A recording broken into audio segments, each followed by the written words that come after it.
quelqu'un qui tweetait un lien sur le framework Tailwind et en jetant un œil avec mes pauvres yeux de petit vieux, ça m'a fait mal de voir en fait comment était conçu le code. Alors qu'effectivement, de ma génération, il fallait faire du code vraiment bien sémantique. Et après, on a adapté avec le CSS. Ouais, c'est bon, j'ai retrouvé. Mais Tailwind, c'est parce que t'as pas poussé plus loin. C'est moi qui te répondais dans le tweet. Oui. Et en fait, faut utiliser après tout le préprocesseur qu'il y a derrière pour pouvoir générer en fait ton CSS. T'as toute une phase en fait qui est plutôt de prototypage, qui permet de prototyper très vite avec des classes utilitaires. Et après, c'est à toi d'écrire ta CSS et de faire ton code sémantique. Bon, de toute façon, on va rentrer dans le vif du sujet. Je vais juste, vu qu'il est 21h, après si les gens rejoignent, je vais juste quand même introduire un petit peu, parce que comme on a une communauté un peu plus large, là, je vois des gens qui... je pense que tout le monde connaît un peu Coda en scène, mais non, je vais faire un petit rappel quand même, comme à tout bon meet-up. Du coup, meet-up CSS ce soir, en version format un peu spécial. Donc, rappel de ce qu'est Coda en scène, des meet-up Coda en scène. C'est un rassemblement de plusieurs associations. Oui, j'arrive, Étienne, pour la sponsor. C'est un rassemblement de plusieurs associations au départ, dont le Mug, Dux, bon, on n'a fait qu'un seul truc, mais le Normandie Jug, RonJS, Normandie Agile et AWS. Enfin, globalement, tous les gens qui avaient envie de faire des meet-up tech dans le coin, d'avoir une communauté globale. Et cette communauté, elle est possible grâce à nos sponsors. Du coup, on a Sagi, Digit, la Matmut, WixiWeb, donc on vient d'avoir Arnaud qui vient de se connecter, Invoke, avec Étienne qui nous rappelait clairement qu'il fallait parler d'eux, le Bear Studio, dont on a plusieurs personnes ce soir, Ratineos et Eftel. Donc merci à eux, parce que c'est grâce à eux que là par exemple on a un meet qui tient pour 100 personnes, parce que sinon c'est payant. Voilà, donc merci à eux et plein d'autres choses. Petit rappel, Coda en scène, si on n'est pas tous morts d'ici là, c'est le 19 novembre 2020, on a la date. Donc gardez-la bien, parce que toutes les autres conférences qui vont être déléguées vont sûrement piquer la date après. Donc n'hésitez pas, et on a le lieu aussi, donc n'hésitez clairement pas à mettre ça dans vos agendas et pas aller à toutes les autres conférences pour en piquer la date après. Et oui, et ce sera gratuit comme tous les ans. N'hésitez pas à faire de l'annulation que je les incendie s'ils font ça. Voilà, du coup, ils pourront pas dire qu'on n'avait pas la date. On peut nous retrouver sur YouTube, sur Spotify, sur iTunes et sur d'autres trucs. On peut aussi nous retrouver. Donc là, c'est pour retrouver. Normalement, Johan enregistre le meet-up là, donc il sera disponible sur YouTube. On l'espère. Et on peut nous retrouver sur Slack, coderenseign.slack.com. Il y a le Slack, donc si vous voulez venir discuter un peu plus, n'hésitez pas. Et enfin, alors là, voilà. Du coup, Coro annulé, mais je me demande si en mai, en juin, on verra en fonction. Ça se peut que ça bouge, mais normalement en avril, on avait un AWS. Par contre, en mai, on va sûrement avoir du Kotlin et du mobile, mais encore une fois, l'avenir nous dira, peut-être qu'on arrivera à en faire une version online. Et en 9 juin, normalement, on a de X. Voilà. Donc voilà. Et du coup, comme j'introduisais tout à l'heure, la partie d'où vient cette idée-là, bien qu'on pourrait croire que ça vient de la situation actuelle, et c'est pas du tout en fait. Ça vient du coup, comme tout à l'heure, ce que je disais, d'un tweet de Zigazoo sur Tailwind CSS. Qui était pas très convaincu du truc et que j'essaie de lui répondre avec 280 caractères, comme quoi ça pouvait paraître chelou, mais que finalement c'était pas spécialement une mauvaise idée. Et on s'est dit, tiens, est-ce qu'on peut pas juste lancer un call un soir et les gens qui sont intéressés pour venir discuter du sujet, faire ça. Et après, événement marketing, coronavirus, bim. Voilà. Sauf fort chez Coda en scène. Donc voilà, du coup l'idée c'était justement de discuter un peu les différentes façons de faire du style aujourd'hui en 2020 avec les différentes approches et parce qu'il y a quand même pas mal de façons de faire du style. Alors, il y a le bon vieux style inline des familles, mais il y en a d'autres qui sont peut-être plus efficaces. Et du coup, toi déjà, Frédéric, aujourd'hui sur la ville de Rouen, vous utilisez quoi comme technique? Vous utilisez du CSS, du SCSS, du CSS Alors, avec déjà? Ouais. tu vois, je pense que ce serait bien de faire un petit tour de présentation, que les gens nous situent, toi, moi et puis Johan. Et Johan, ouais, ça marche. Du coup, vas-y, là, je te laisse te présenter rapidement où tu bosses et ce que tu fais. Alors, moi, donc, je travaille à la ville de Rouen. Je m'occupe notamment du site rouen.fr, mais aussi des aspects graphiques et d'intégration d'autres sites, comme le site du portail des démarches, le site de prise de rendez-vous, etc. Moi, donc, je suis, on va dire, un développeur intégrateur. Et forcément, ça fait déjà plus de 14 ans que je suis, plus de 15 ans même. Oh putain. Oui, je suis arrivé en 2004 à la ville de Rouen. Donc ça fait 16 ans, voilà, que je suis à la ville de Rouen, que je m'occupe de ce site-là. Donc forcément, on prend des habitudes, et puis surtout, quand tu commences le CSS dans les années, au tout début des années 2000, forcément, c'est là que tu vois qu'il y a un gros gap au niveau des technologies par rapport au début. Donc j'ai forcément des réflexes de vieux, puisque en plus moi je ne suis pas dans une optique d'industrialisation de ce que je fais, puisque c'est plus bien souvent du one shot. D'accord. Enfin dans la forme, c'est plus du one shot que ce que vous pouvez faire par exemple en SS2I. Ouais. J'emploie le mot SS2I, mais ça a dû changer de terme, il me semble. Et ESN, le terme hype maintenant. ESN. Ouais. Mais c'est la même cam. Ouais. Voilà, donc c'est en gros ce que je fais. Ok, du coup, je vais continuer sur moi. Moi, normalement, cette année, ça va faire la 10e année, donc finalement, c'est pas si jeune que ça. Peut-être que Johan aura un peu moins, il pourra faire plus jeune, entre guillemets, parce que moi, ça fait déjà 10 ans que je bosse en tant que, je vais dire, web designer au sens large. Et du coup, j'ai commencé par du site classique avec à l'époque du WordPress et des machins comme ça, avec les débuts du responsive en 2010, c'est ça, 2010-2011. Et ensuite, aujourd'hui, je bosse chez Sagi. Du coup, Sagi plutôt un produit, donc côté applicatif, on va dire. Pour ça, parce qu'il y a certaines techniques CSS qui sont plus intéressantes du côté applicatif que du côté site. Et aussi, je bosse aussi au Bear Studio et j'arrive full-time au Bear Studio d'ailleurs semaine prochaine. Du coup, là, on est plus en effet sur du démarrage de projet, de start-up, sur des petits produits et des choses comme ça. Donc, pour voir un peu les types d'intégration. Mais j'ai testé pas mal de techniques d'intégration, on va dire, et à chaque coup avec les avantages et les contraintes que ça prenait. Et voilà, donc 10 ans de CSS dans les pattes, quoi, en gros. Donc du coup, ça va être vieux versus un peu moins vieux, mais pas tant que ça dans le domaine, finalement. Et après, par contre, donc du coup, Johan, tu peux. Yes, du coup, ouais, moi je vais être vraiment le petit genou des trois pour le coup, vu que j'ai que 2 ans d'expérience pro. Donc là, actuellement, je suis front-end web développeur chez Sagi.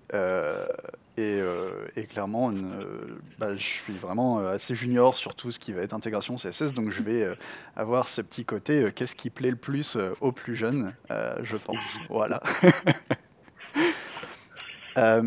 Juste avant de lancer, petit rappel du coup pour ceux qui viennent d'arriver. Déjà bonsoir à tous, bienvenue et n'hésitez pas à couper vos cams et Parle pour toi, Hugo.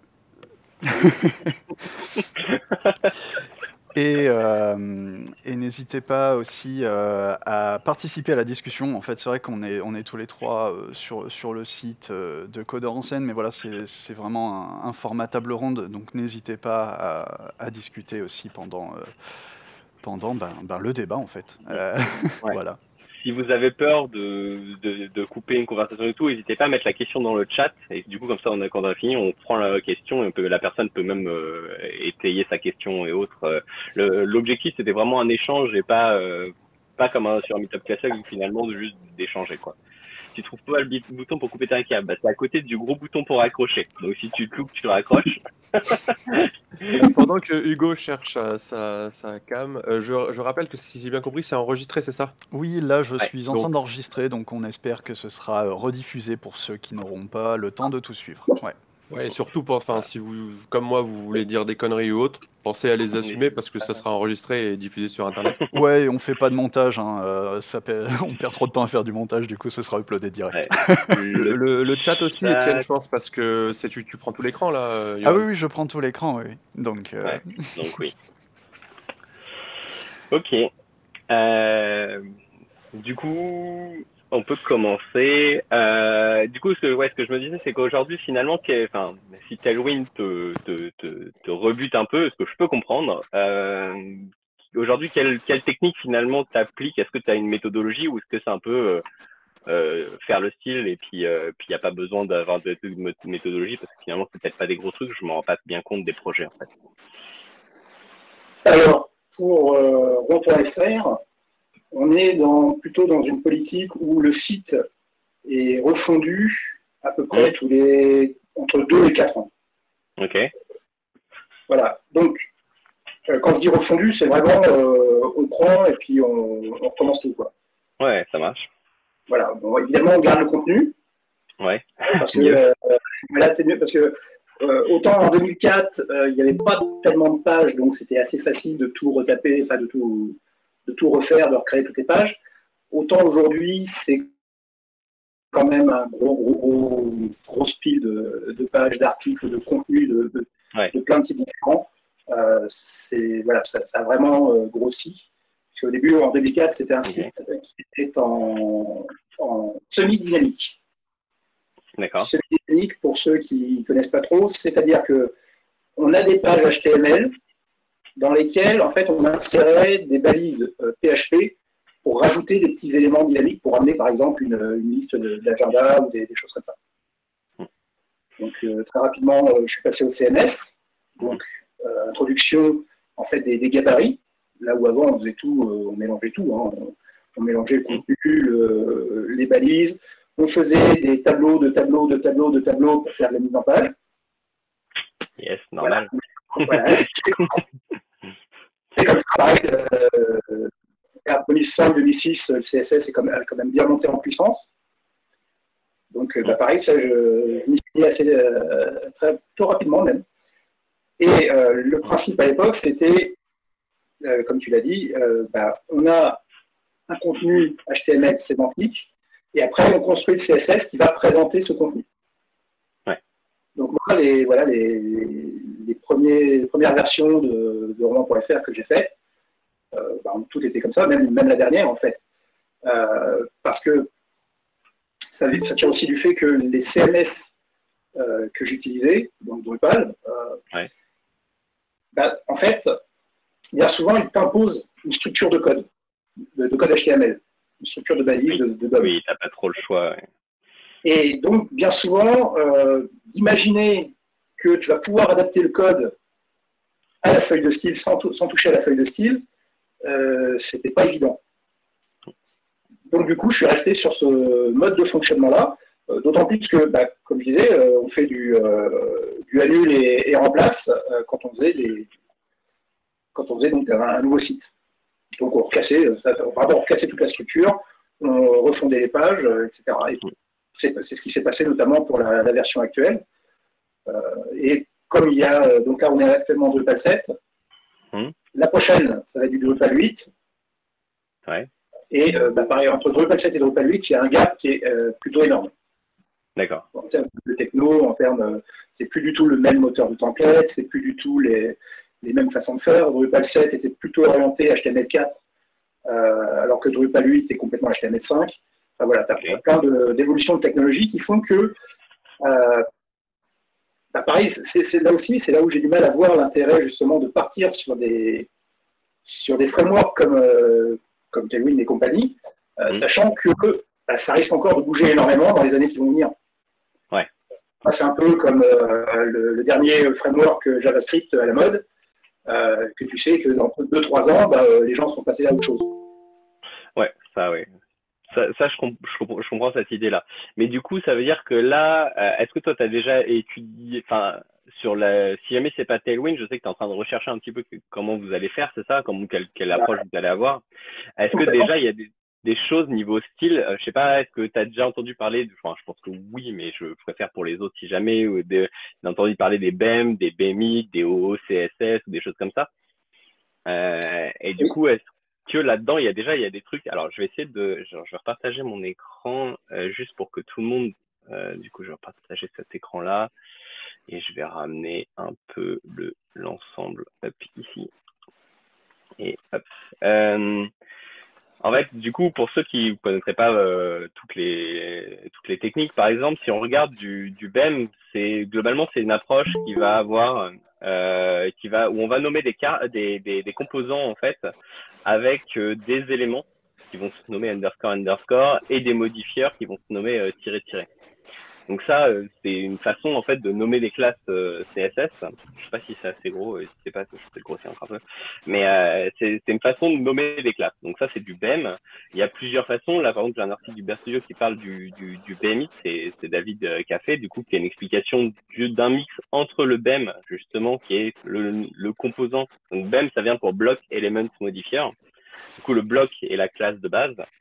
L'element, c'est un truc qu'on va trouver en dessous avec un double underscore, et le modifier, c'est quelque chose qu'on va avoir un double tiré comme ça.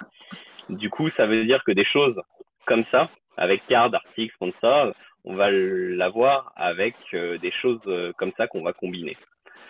Ce qui peut paraître verbeux, mais qui a un gros avantage, c'est que du coup, on est sûr de ne pas se marcher dessus. Parce que l'avantage du CSS, c'est que c'est global. L'inconvénient du CSS, c'est que c'est global. Donc, du coup, c'est vrai qu'on peut vite se retrouver à modifier un bout de CSS d'un côté et à exploser tout le site de l'autre côté. Du coup, cette approche-là, par exemple, est intéressante. Et du coup, on a aussi l'approche BEMIT qui vient rajouter une notion de préfixeur pour dire, par exemple, ça c'est un élément de layout, ça c'est un composant, ça c'est un organisme, etc. Enfin, je ne vais pas rentrer dans les détails, mais voilà. Donc, ça c'est une approche. Il y en a d'autres. Du coup, là, il y a Tailwind CSS qui est une approche plutôt qu'avoir une approche un peu comme ça, donc où je vais nommer mon chaque notification, etc., qui est une approche de type où on va vraiment avoir des modifieurs, c'est-à-dire qu'on va avoir quasiment le CSS coupé en petits morceaux sous nom d'une classe. Et c'est ce qui peut paraître un peu, comment dire, pas forcément la meilleure idée au premier abord, on va dire. Voilà. Et après, je vais pas rentrer dans le cas mais globalement, après, on a aussi les approches CSS in JS où finalement, on va écrire son CSS directement dans du JavaScript si on prend une approche avec un framework JavaScript. Donc là, on va même plus du tout écrire des noms de classes, mais on va écrire du style CSS directement. Si je prends le truc le plus abouti que moi j'aime bien, par exemple, on va rentrer dans les détails, c'est Chakra, par exemple, où je vais écrire, alors je vais aller dans une box, par exemple. Une box, c'est finalement une div sur lequel je vais pouvoir mettre des propriétés directement de style comme ça. Où là, tout le monde va se dire, mais ça, on dirait vachement du style inline. Hop, si je zoome un peu. Voilà. C'est-à-dire que là, je vais dire, voilà, mon background, c'est ça, oui, c'est ça, et mon padding, c'est ça. Du coup, là, tout le monde se dit, mais ça, c'est du style inline, c'est vraiment pas le truc à faire. Du coup, déjà, dans ces approches-là, est-ce qu'il y en a une que tu privilégies déjà? Est-ce qu'il y a des trucs qui te parlent le plus? Je parle plus pour tout ce qui est le layout, tout ce qui est, etc., plutôt que le contenu dynamique qui vient du CMS, enfin, tout ce qui est le contenu interne qui vient du CMS et qui est finalement, qu'on pourrait résumer à peut-être du Markdown ou du WYSIWYG simple. Mais plus, moi, ce que je parlais, c'est plutôt le layout autour parce que c'est souvent ce qui prend un peu plus de temps à faire. Du coup, est-ce que déjà, toi, tu as une approche que déjà tu plaît un peu plus ou pas du tout? En fait, moi, l'approche, elle est hyper basique. Hein. Ouais. Au fur et à mesure où je vais construire mes pages en fonction donc, de ce que m'a donné le graphiste, ouais. Je crée mes classes, mais je ne les crée pas forcément, si tu veux, à la façon d'elle. D'accord. Mais du coup, comment tu fais pour éviter juste qu'il y ait que tu crées deux composants qui se marchent les pieds dessus, quoi, en gros? Généralement, quand les composants marchent les pieds dessus, c'est quand on a plusieurs zones, en fait, dues au layout. Ouais. Par exemple, une colonne de gauche et puis la colonne principale.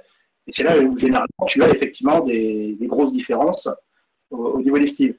Mais dans ce cas-là, si tu veux, je mets effectivement, là par contre, c'est pas forcément bien, je vais créer mon sélecteur et du coup, je vais avoir des sélecteurs qui seront effectivement beaucoup plus complexes que ce que l'on peut faire avec du BEM et compagnie. Ouais. Alors moi, au final, je suis pas un gros fan. Enfin, je suis pas fan du BEM by the book. Je trouve que BEM by the book, en fait, ça devient vite dégueulasse. Parce que là, ça va quand tu montres des exemples avec card et button, mais dans la vraie vie, c'est pas card et button, c'est secondary nav layout. Voilà, donc ça, voilà, layout with something, tu vois, en gros, layout quelque chose. Et puis après, du coup, si jamais tu le remets, tu te retrouves avec un truc comme ça et avec des modifieurs qui sont horribles. Et surtout que là, si jamais je reprends le même truc pour suivre la logique, il faudrait que je fasse ça. Et que si je me retrouve avec un modifieur de title pour dire que le title, là, ce title-là, je veux qu'il soit particulier, je me retrouve avec, je sais pas, branded, j'en sais rien. Ce que je trouve assez horrible à écrire à terme. Du coup, globalement, déjà, sur cette approche-là, moi, déjà, ce que je préfère, c'est que, en fait, l'idée de ça, c'est quand on écrit, du coup, alors là, on écrit du SCSS, je vais peut-être l'écrire en CSS pour que ça comprenne mieux, c'est que du coup, hop, en fait, on vient profiter du SCSS normalement pour jouer avec ça, c'est-à-dire que là, on va mettre le style de cette partie-là. Et au lieu d'écrire primary, ici, on va en SCSS, on peut wrapper les éléments, donc imbriquer les éléments. Et ça, c'est équivalent à faire cette chose-là. Du coup, c'est plutôt pratique de faire du BEM avec du SCSS. L'avantage, en fait, c'est que l'idée de BEM, c'est qu'à la fin, on n'a pas de spécificité de sélecteur, c'est-à-dire que tous les sélecteurs sont, alors pour ceux qui connaissent un petit peu moins le CSS, c'est-à-dire qu'en CSS, on a de la spécificité, c'est-à-dire que si jamais je mets quelque chose comme ça, là, il y a l'ordre, c'est-à-dire ça, le code qui va être là-dedans va être interprété, puis celui-là, donc c'est celui-là qui va être pris. Mais par contre, si jamais ici, je fais ça, là, je vais mettre une spécificité plus grande parce que, enfin, je veux pas faire tout un cours de CSS là, hein, c'est juste pour expliquer aux gens l'intérêt de BEM.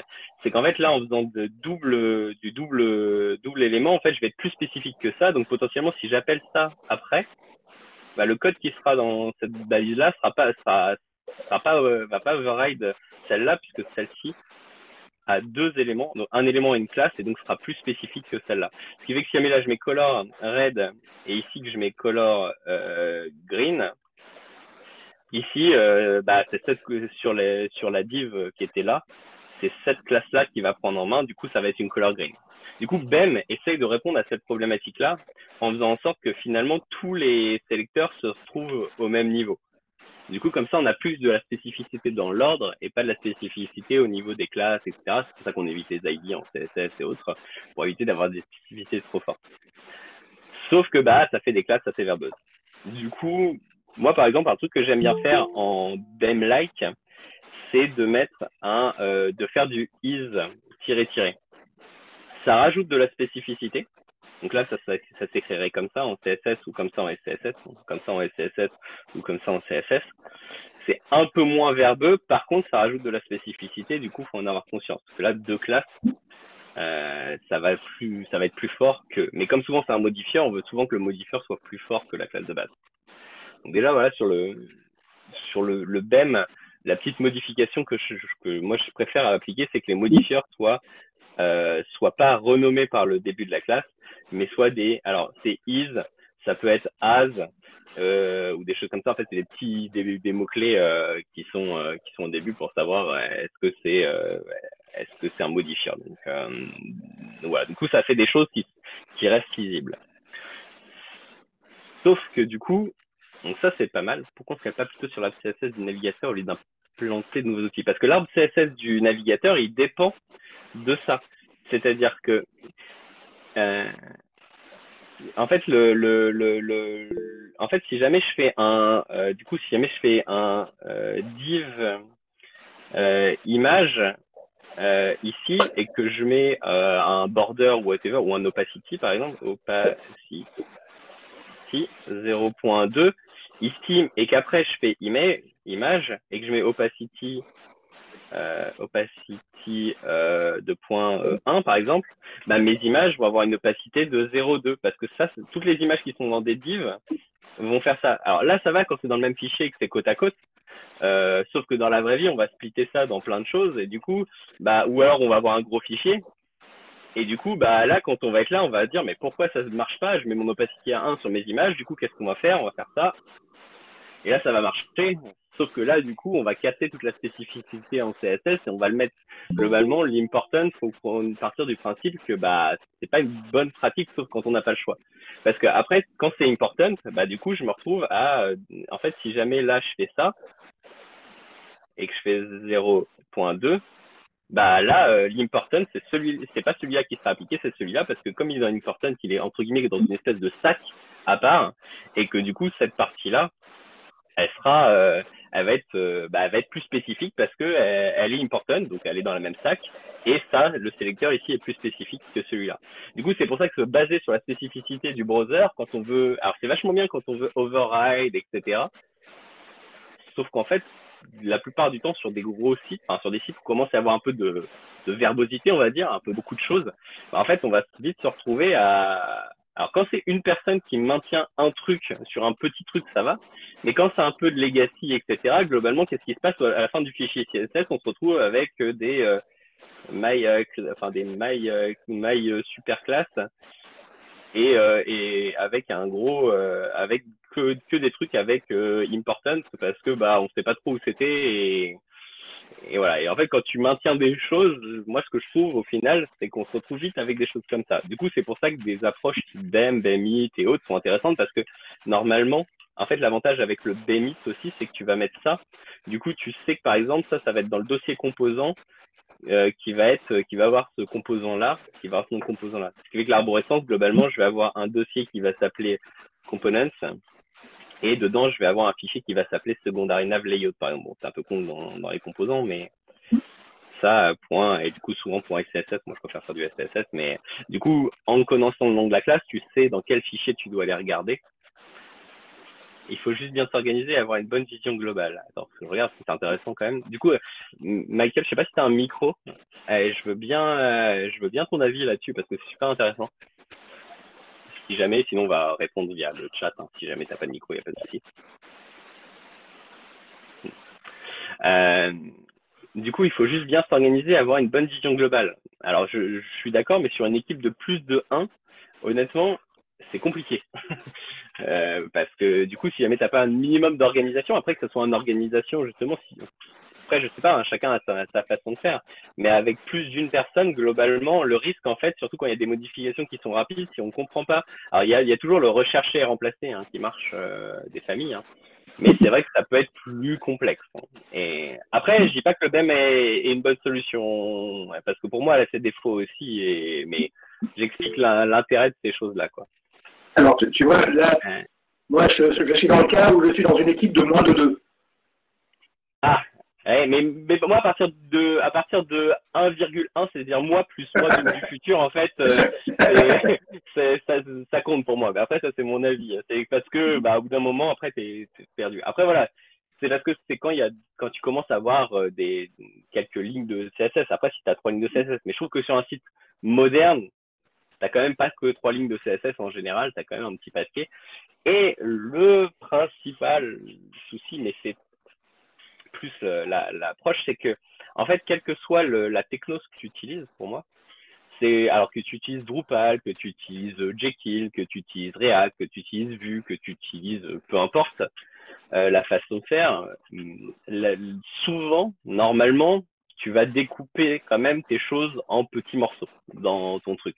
En Drupal, je suppose que tu fais des templates, tu fais des includes de morceaux de templates, etc. T'as pas un seul template qui contient tout et tout. Et c'est là, ouais. Techniquement, dans Drupal, tes templates, tu fais même pas d'include, hein, il les fait tout seul. Ouais, Mais il effectivement, il fait tout seul, mais globalement, tu vas découper ton fichier en petits fichiers dans l'idée.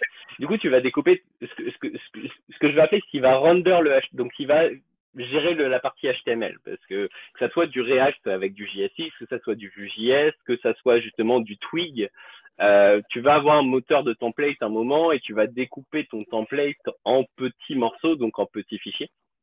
Et du coup, c'est à partir de là où, bah, en fait, le plus gros problème que je trouve et pourquoi moi j'aime bien un tout petit peu l'approche Tailwind, après avec ces problématiques qu'il y a, c'est qu'en fait le problème c'est que tu vas devoir passer du temps à nommer tes classes CSS en fonction de ton fichier globalement HTML, on va dire, ton petit morceau partial de HTML, et que bah du coup à un moment ton fichier HTML il va devenir un peu gros et tu vas vouloir le découper en plusieurs petits morceaux.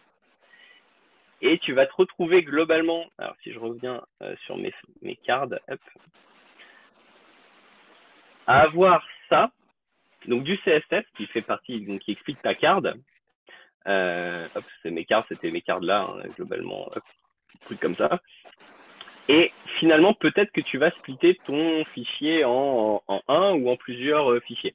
Ça marche plus pour du layout, parce que pour des cartes, c'est un petit truc, mais à un moment, tu vas faire ta secondary nav, par exemple, tout un panel de secondary nav, et puis après, tu vas pouvoir le découper en plusieurs sous-menus, des menus, etc.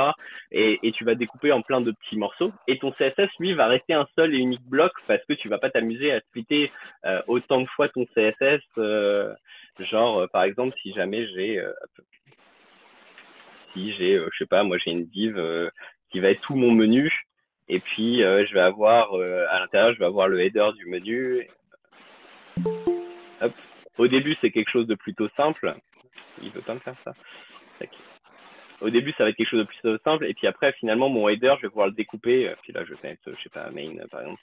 Je vais vouloir découper tout ça en plusieurs morceaux pour mieux m'y retrouver, parce qu'il y a peut-être de la logique, d'affichage et autres.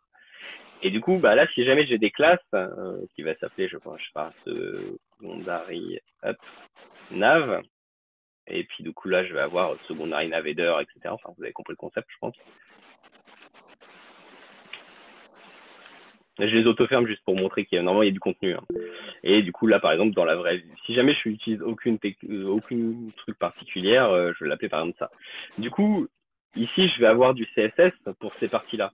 Le truc, c'est qu'après, peut-être ça, je vais aller le mettre dans un fichier que je vais appeler secondary nav header HTML, et puis ça, je vais le mettre dans un autre fichier, puis globalement, ici, je vais include en gros. Ici, je vais mettre que ça importe le header et que ça importe le mail, par exemple. Parce que je veux découper ma logique. Bah, du coup, là, le problème, c'est que là, je me retrouve avec un CSS qui était là, qui était découpé ici, et puis je vais me retrouver d'un côté avec un fichier CSS, puis là, je vais découper mon fichier HTML. Et alors, je fais quoi? C'est soit je découpe mon fichier CSS et je viens changer tout mon nom de classe, soit globalement, je me retrouve avec devoir découper mon fichier, garder mon fichier CSS d'un côté et avoir des fichiers HTML de l'autre. Du coup, tu deviens morceler un petit peu ton truc. Et l'avantage avec l'approche Tailwind, c'est que finalement, ton nommage de fichier va correspondre, ton nommage de partial HTML, on va dire, donc de petit bout HTML, va correspondre au nom du morceau du composant. Et après, si jamais je découpe ça dans un sous-truc, dans un sous-morceau, en fait, le style vient avec. Et le style venant avec, c'est intéressant, surtout que maintenant, alors il y a quelques années, c'était pas si intéressant que ça parce qu'on mettait pas beaucoup d'interactivité dans les sites finalement. Et du coup, le fait que des classes changent en fonction d'événements, de trucs, etc., était assez faible et que du style change. Or, maintenant, avec tout ce qui va être avec des menus responsifs, des choses comme ça, vraiment beaucoup de choses où il y aura plus d'interactivité, on va aller de plus en plus vers les apps. Encore une fois, aujourd'hui, je suis un peu biaisé parce que je vais faire beaucoup d'apps et moins de sites internet. Donc, voilà. Et du coup, je trouve que cette approche-là, l'avantage, c'est quand tu découpes, bah, tu peux venir, ton style vient avec et tu n'as pas besoin d'aller chercher où il était, etc. C'est ce qu'ils mettent sur leur approche. En gros, c'est ça, t'as ça et après tu fais ça. Du coup, ce qui est un avantage certain, c'est-à-dire que bah, là, potentiellement, mon HTML, je peux ne pas en avoir conscience quand mon CSS il est là, ça va fonctionner. Alors que le truc, c'est qu'en fait, de toute façon, si jamais là c'est un H4 et que du coup ça s'appelle title, mon title, de toute façon, je pars du principe que c'est un H4, donc je pars du principe qu'il va avoir un font whiteboard par exemple. Je vais partir du principe peut-être qu'il a certains trucs, que c'est un display block, etc. Donc de toute façon, je vais être lié à mon HTML. Or, qu'avec cette approche-là, même si elle paraît entre guillemets directement moins lisible, au final, il y a tout qui est en même temps. Voilà un petit peu les différentes approches. Après, je peux comprendre que ça soit imbitable pour les gens. Donc, je suis content justement de discuter de ce genre de truc parce que moi, c'est quelque chose qu'au début, j'étais pas du tout. J'étais plutôt en mode mauvaise idée. Et à force de l'utiliser, ce type d'approche, en fait, ça fait à l'usage, en fait, on peut tester plus de choses rapidement sans avoir à réfléchir découpage, CSS, nommage de classe, etc. On peut directement tester plein de choses et ensuite découper dans des fichiers HTML ses propres composants, en fait. Alors, tu vois, moi, une des objections que j'ai sur ce genre de choses, c'est que tu vas justement réutiliser plein de fois, par exemple, je sais pas moi, H12 ou une couleur ou ce que tu veux. Et le problème, c'est que si jamais le graphiste, parce qu'on s'est aperçu que ça marchait pas très bien, que ça posait des problèmes de lecture ou quoi que ce soit, ouais. C'est-à-dire que le graphiste, en gros, va te demander de changer de couleur, va te demander d'augmenter une marge ou des choses comme ça. Ouais. Et en faisant de cette façon-là, ça veut dire que tu vas devoir te retaper tous tes fichiers, tous tes templates, pour venir corriger un par un ce qui oui, mais non.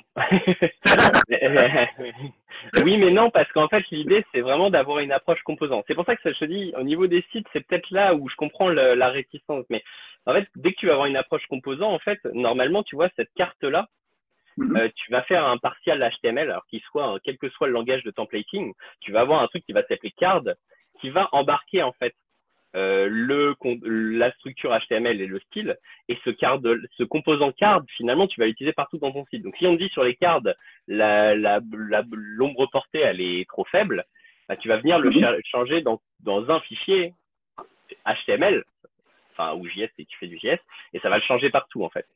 Ça, c'est le truc. Et si jamais, par contre, on se rend compte que finalement, tu veux plus utiliser, parce que tu veux plus utiliser le bleu, mais tu veux que ta couleur principale, ça soit plus du bleu, mais autre, bah ça, c'est là où intervient le thème, en fait. C'est là où la partie, en fait, qui fait on a l'impression que c'est du style inline, mais ça en est pas. C'est qu'en fait, là, qu'on fait du padding 6, par exemple, en fait, c'est pas 6 pixels, c'est pas 6 REM et autres, c'est c'est une variable qui est disponible dans le thème. Et ce thème-là, alors je sais plus où ils le mettent. Hein. Encore une fois, j'utilise pas Tailwind, hein, donc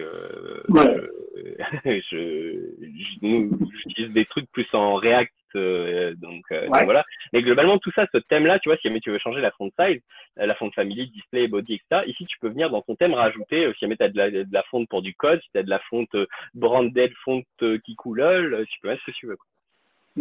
Du coup, ton thème devient un peu tous tes tokens, enfin tout ton style. Et en fait, après, par contre, il faut avoir une approche composant. Mais comme normalement, par exemple, imagine tu fais une liste et une liste de trucs. Alors, ils ont sûrement des exemples sur trucs comme ça.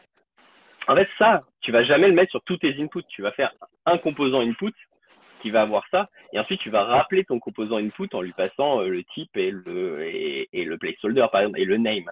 Tu vois le concept, tu vas jamais. Normalement, tu dois pas copier ton input avec les 25 classes partout dans ton site. Sinon, en effet, là, tu fais une erreur. Là, tu fais la pire erreur du siècle parce que, en effet, si jamais tu dois repasser sur tes 25 000 fichiers pour changer juste les styles des inputs, t'es mort. C'est pas possible.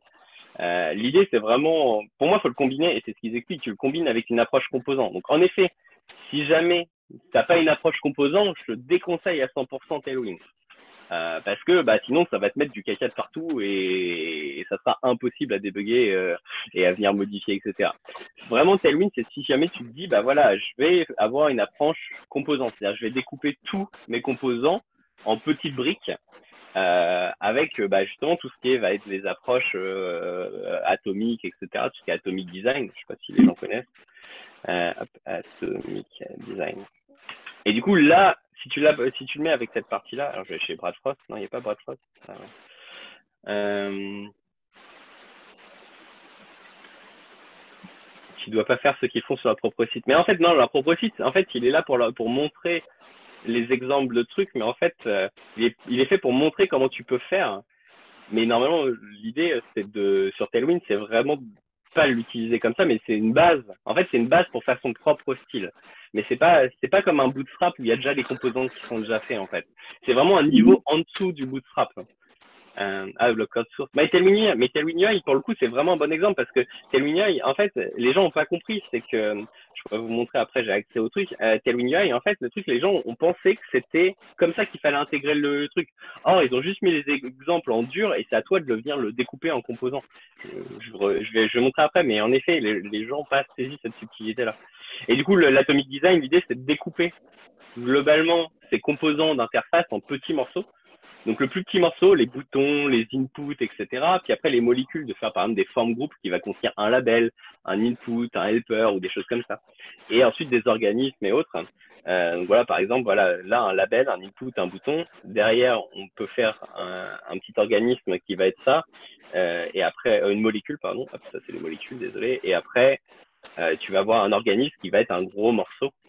Et en fait, le but, c'est jamais répéter 2 fois le même morceau, c'est-à-dire de tout le temps utiliser ces petites briques élémentaires pour construire des interfaces. Et dans cette approche-là, Tailwind va fonctionner.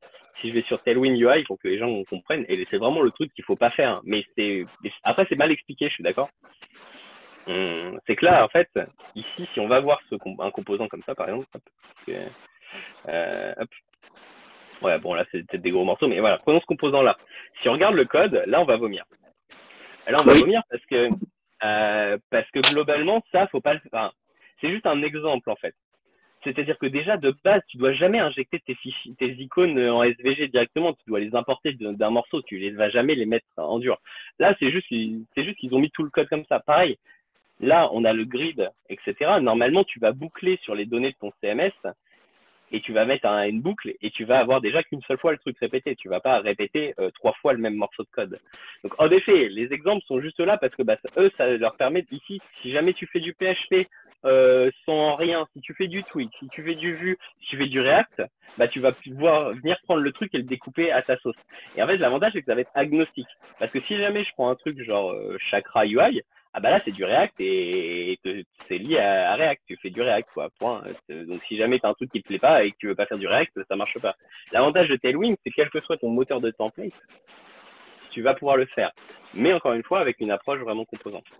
Ouais, voilà juste, mon point de vue là-dessus. juste pour ajouter une précision par rapport à ce qu'Arnaud disait, en fait, c'est que tu prends la homepage de Tailwind UI et en fait tu fais un clic droit View Source et effectivement ils ont intégré directement toutes les classes et les View Source sont pareil invitables en fait quand tu regardes en fait. Donc c'est ce que Arnaud voulait dire par là, c'est que du coup tu dois pas faire ce que eux-mêmes font sur leur site. Voilà. Ça c'est le marketing. N'hésitez pas à couper Yvan si pour ce genre de truc. Ouais, parce qu'il parle beaucoup. Pendant 2 heures. Hein. Mais du coup, quand tu regardes ça, mais en fait le truc c'est que ça c'est généré via un truc. Enfin, j'ose espérer qu'ils font pas ça à la main. J'ose espérer qu'ils font ça avec des imports et des trucs comme ça. Sinon ils sont suicidaires et c'est la pire approche du monde. Mais de toute façon, quand tu regardes les approches, on n'a pas vraiment parlé de CSS et JS parce que c'est l'étape d'après. Donc voilà. Mais sur du CSS et JS, tu vas générer des classes qui vont pas être beaucoup plus lisibles au final. Et est-ce que c'est nécessaire que tes classes soient lisibles? Ça c'est un autre débat. Enfin non, c'est toujours dans le même débat. En tout cas, je laisse quelqu'un d'autre prendre la main sur cette partie-là. Ne serait-ce que pour le débogage, parce que quand tu vas te retrouver avec ton navigateur à essayer de déboguer quelque chose, si tu te retrouves face à toutes ces classes-là, ça va pas être évident à gérer, si. Alors c'est là où je suis biaisé parce que moi je vais prendre l'approche comme ça plutôt avec des frameworks type React et autres, et du coup je peux savoir dans quel composant c'est appelé. Et du coup, je sais dans quel composant c'est. Du coup, j'ai pas de souci à savoir quel composant a déclaré quelle classe. Et du coup, je vais dans le composant, je vais regarder le truc et c'est pas gênant. Ça va pas plus m'aider une classe mal nommée, par exemple, qui fait pas son boulot. Tu vois, je préfère limite avoir les trucs, les tokens déjà qui sont mis à ce niveau-là. Au moins, je sais vraiment ce que ça fait, quoi. Donc voilà. Mais pour que vous ayez un truc, hein, je peux aller sur le design system de Sagi, hein, parce que design system de Sagi, c'est 100% du BMIT. On a même toute la truc comme ça. Donc, mais c'est juste que moi, j'en reviens de cette chose-là parce que je me rends compte qu'en fait, le principal argument que j'avais contre ces techniques finalement un peu soit composants, soit utilitaires, soit CSS in JS, c'est qu'en fait, si jamais tu sais bien faire du CSS, en gros, t'en as pas besoin.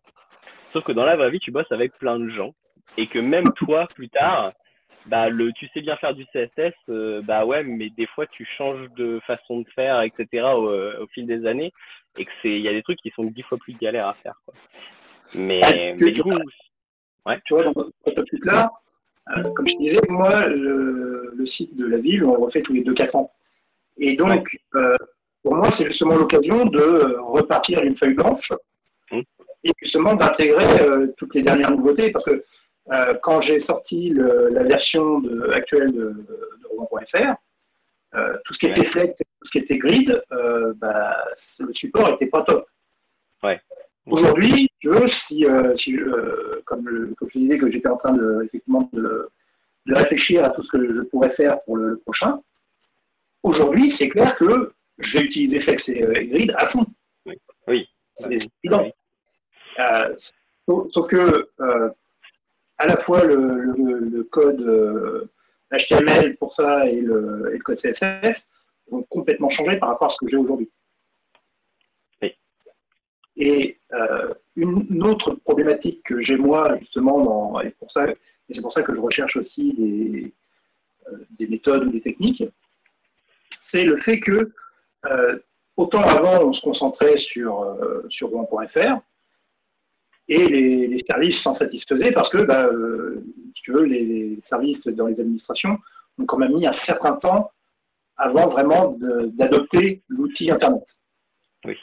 Aujourd'hui, ça monte vraiment en puissance. C'est pour ça qu'on a ouvert un portail des démarches. C'est aussi pour ça qu'on a un outil de prise de rendez-vous.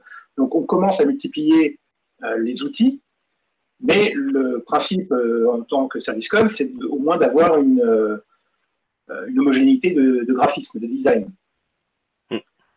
Et le problème, c'est qu'on va justement se retrouver avec des technologies qui n'ont rien à voir.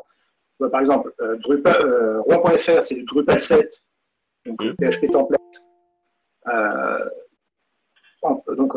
qui tourne sur son propre serveur.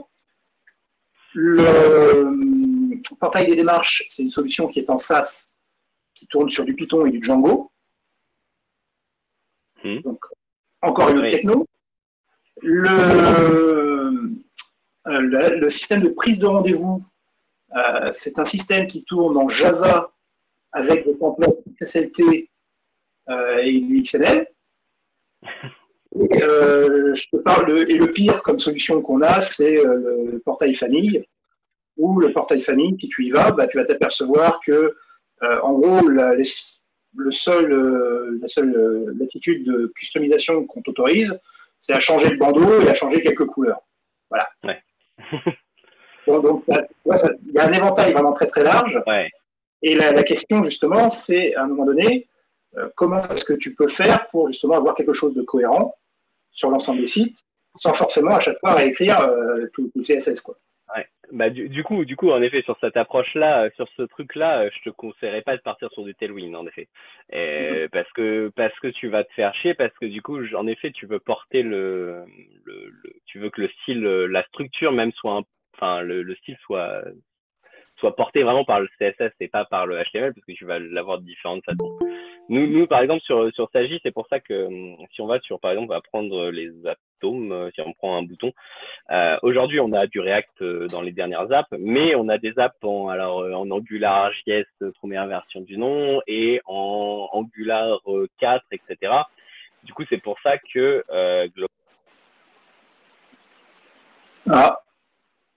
j'ai plus de son. N'entends plus, Yvan. Ouais, Yvan, t'as coupé si tu nous entends. Ah, ok. Ah, Ok. c'est bon. C'est revenu. J'ai dû recliquer sur la fenêtre sur le mauvais truc. Je dis ouais, c'est pour ça que sur Sagi, on a AngularJS, Angular et plusieurs frameworks et du coup, on pouvait pas se permettre de faire tous les composants React puisque c'était pas React surtout. Du coup, c'est pour ça que derrière, il y a une approche qui est vraiment du BEM-like. Enfin, si jamais ça vous intéresse, vous allez sur Sagi Design System et il y a CSS Code Guidelines pour voir l'organisation. Et en effet, sur ce... Petite question à côté. C'est toi l'auteur du design system ou pas sur Sagi? Alors, il n'y a pas que moi, non, clairement pas. Après, j'étais en charge de le mettre en place. Maintenant, ça fait combien? Ça doit faire 3 ans, 4 ans, je sais plus. Donc, non, il y a plusieurs personnes. Il y a Merwan, Audrey chez nous qui ont bossé dessus. Maintenant, il y a des développeurs front qui bossent dessus sur la partie React et autres. Johan, justement, bosse dessus. On a Raphaël, il y a Benjamin, enfin on a plusieurs personnes qui travaillent dessus justement pour faire en sorte d'avoir des composants réutilisables, éviter que chaque développeur réinvente son bouton globalement, ce qui est le principal problème. Mais moi j'ai vu c'est vrai que si jamais après c'est un luxe entre guillemets de pouvoir avoir dans un seul moteur de template, en l'occurrence là React et JSX, c'est un luxe. Mais si jamais tu n'as pas ce luxe-là, en effet, le côté approche en BEM-BEM-IT est pas déconnant parce que plus malléable à la plateforme. Beaucoup plus malléable à la plateforme. Donc c'est vrai que cette partie-là je le conseillerais si jamais, en effet, tu as plusieurs plateformes et tu veux avoir un style que tu peux implémenter sur chaque plateforme de façon différente. Mais ça a un inconvénient et ça, je peux le dire, c'est vraiment... Ça demande une documentation en fait, et une documentation que les gens vont pas suivre par du principe, parce que la personne qui s'appelle Rudy avec Expert CSS par exemple ne lit pas la documentation. Et du coup, tu vas te retrouver, et moi je le vois sur beaucoup de choses. Après, l'approche composant va pas solutionner le problème, mais avec beaucoup de gens en fait qui vont prendre le truc et qui vont pas mettre la structure nécessaire en fait. Ils vont prendre 2-3 classes à l'arrache et cette partie-là, au final, c'est là où quand tu as une approche composant, en fait, quand ton layout, enfin ton HTML vient avec ton CSS, en fait, ils sont liés et t'es plus sûr que la personne vienne avec un truc qui va marcher, quoi. Mais encore une fois, c'est dans une approche où tu as des équipes qui vont bosser, etc., sur pas mal de choses. Enfin, je pense que tout le monde, mais ça c'est l'approche composant ou pas composant, je pense que tout le monde a fait utiliser une grille CSS et a des fois mis des rows sans colonnes et ça pète parce qu'en fait le style est basé sur ça. Mais voilà, donc du coup moi là dans le cas ce que tu dis, en effet je conseillerais pas une approche Tailwind parce que ça va être chiant d'intégrer 50 fois la carte dans 50 systèmes différents, quoi, en gros. Alors que en effet tu peux l'implémenter une fois en CSS. Moi je conseille de le documenter un petit peu parce que sinon c'est compliqué sans documentation. Mais voilà, ça c'est mon avis. Et comme ça permet, en effet, tu vois quel HTML. Si on va prendre des trucs un peu plus compliqués. Si je prends un breadcrumb, je sais pas s'il est il est en style CSS juste là, ouais. Du coup, voilà, ça permet de montrer le breadcrumb, tout le CSS. Bon, il manque plein de choses, plein d'éléments qui sont ajoutés après dans les trucs React. Donc, maintenant, on laisse un peu plus de côté la partie pure CSS. Donc, mais en effet, sur du truc où tu n'as pas la main en fait sur le moteur de template et qu'il n'est pas homogène, c'est vrai que je trouve que l'approche BEM-BEM-IT à peu près est plutôt intéressante. Mais quand tu as une approche full composant avec un seul moteur de template, la question de je vais te donner des boutons. Je n'utilise même pas CSS et compagnie. Je fais vraiment du CSS direct. Alors du coup, si jamais tu fais du CSS direct il y a 4 ans, ça veut dire que tu as 0 variable, quoi. Alors aujourd'hui, il y en a, mais ça veut dire que tu as 0 variable. Ça veut dire que finalement, le problème que tu m'apportais tout à l'heure, si le designer il décide de changer les couleurs, tu l'avais déjà. Tout à fait, mais j'essayais justement de factoriser au maximum dans le CSS. D'accord. Ouais. Là, moi, perso, CSS, je trouve que c'est toujours intéressant, notamment pour ce que j'ai montré tout à l'heure, l'imbrication. Ouais. Je trouve ça intéressant d'avoir des choses comme ça. Ça permet que tu peux avoir des noms de trucs qui sont assez longs et ça fonctionne. Alors, dans le cas du BEM, effectivement, là, je te suis complètement. Oui. C'est clair que dans le cas du BEM, évidemment. Mais ouais. Après moi, les trucs en BEM-like, enfin ou Bootstrap-like ou whatever, mais moi je sais que ça fait longtemps que j'utilise CSS et les préprocesseurs sont décriés. Bah oui, parce qu'en fait il y a pas mal de choses que tu peux faire en post-CSS. Techniquement, ça tu peux le faire avec un plugin de post-CSS. C'est-à-dire que globalement tu peux avoir à écrire le même syntaxe en CSS, c'est juste que tu fais du post-CSS.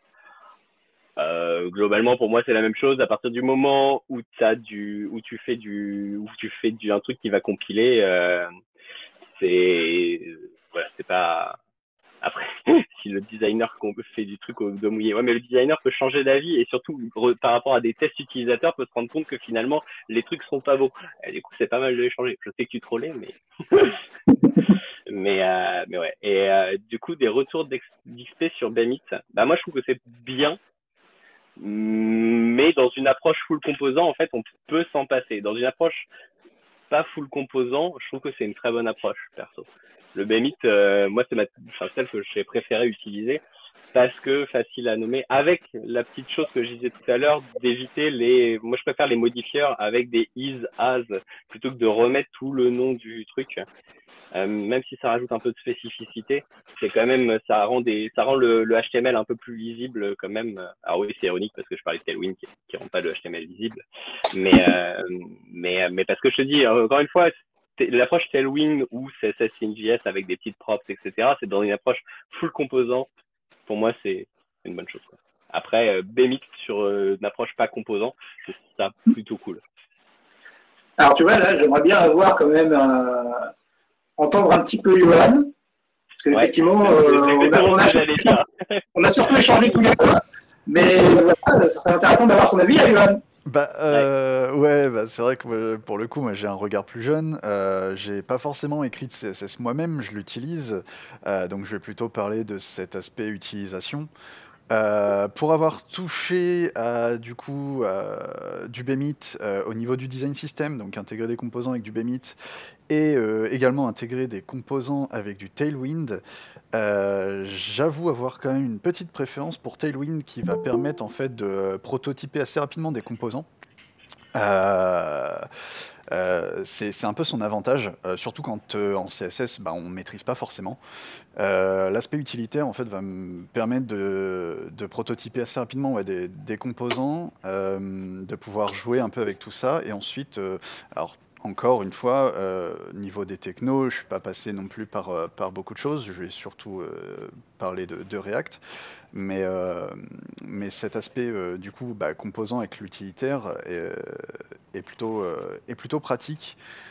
Comparé à du Bemit qui va vraiment faire ce découpage par composant et va restreindre certaines extensions. En gros, sur cet aspect intégration Bemit, va falloir aller changer le CSS pour changer le comportement, alors qu'avec l'aspect utilitaire, je vais pouvoir moi-même, sans forcément retoucher au CSS, changer mes prototypes en fait. Voilà. C'est vrai que j'ai pas forcément beaucoup d'expérience, j'ai pas beaucoup d'arguments, etc. Donc c'est pour ça que d'avoir les deux avis des deux anciens, c'est hyper intéressant. Je sais pas si des juniors ont aussi des avis là-dessus. Je serais assez curieux de voir leur point de vue. Mais voilà, moi je sais qu'en tant que dev front-end, donc plutôt orienté JS, clairement, moi j'ai un profil orienté logique et pas écriture CSS, j'ai vraiment quand même une préférence pour ces aspects utilitaires où je vais designer mes inputs grâce à ces utilitaires et réutiliser mes composants et pouvoir aussi les surcharger au-dessus, quoi, sans forcément aller changer le CSS avec quand c'est du BEM, quoi. Voilà. C'est vrai que moi je suis de formation mais pure informatique. J'ai été élevé dans la stricte séparation dans tout ce qui est SOC et compagnie. Donc tu vois, quand effectivement on me dit de mélanger par exemple du CSS in.js ou des choses comme ça, c'est vrai que de but en blanc, j'y vais reculons, quoi. Parce que justement, on m'a dit, comment dirais-je, le code c'est d'un côté, la présentation c'est de l'autre, les données c'est encore un autre côté, etc. Et effectivement, j'ai tendance à vouloir compartimenter ces différentes choses-là. Mais C'est quelque chose que j'aime bien aussi, cet aspect compartiment.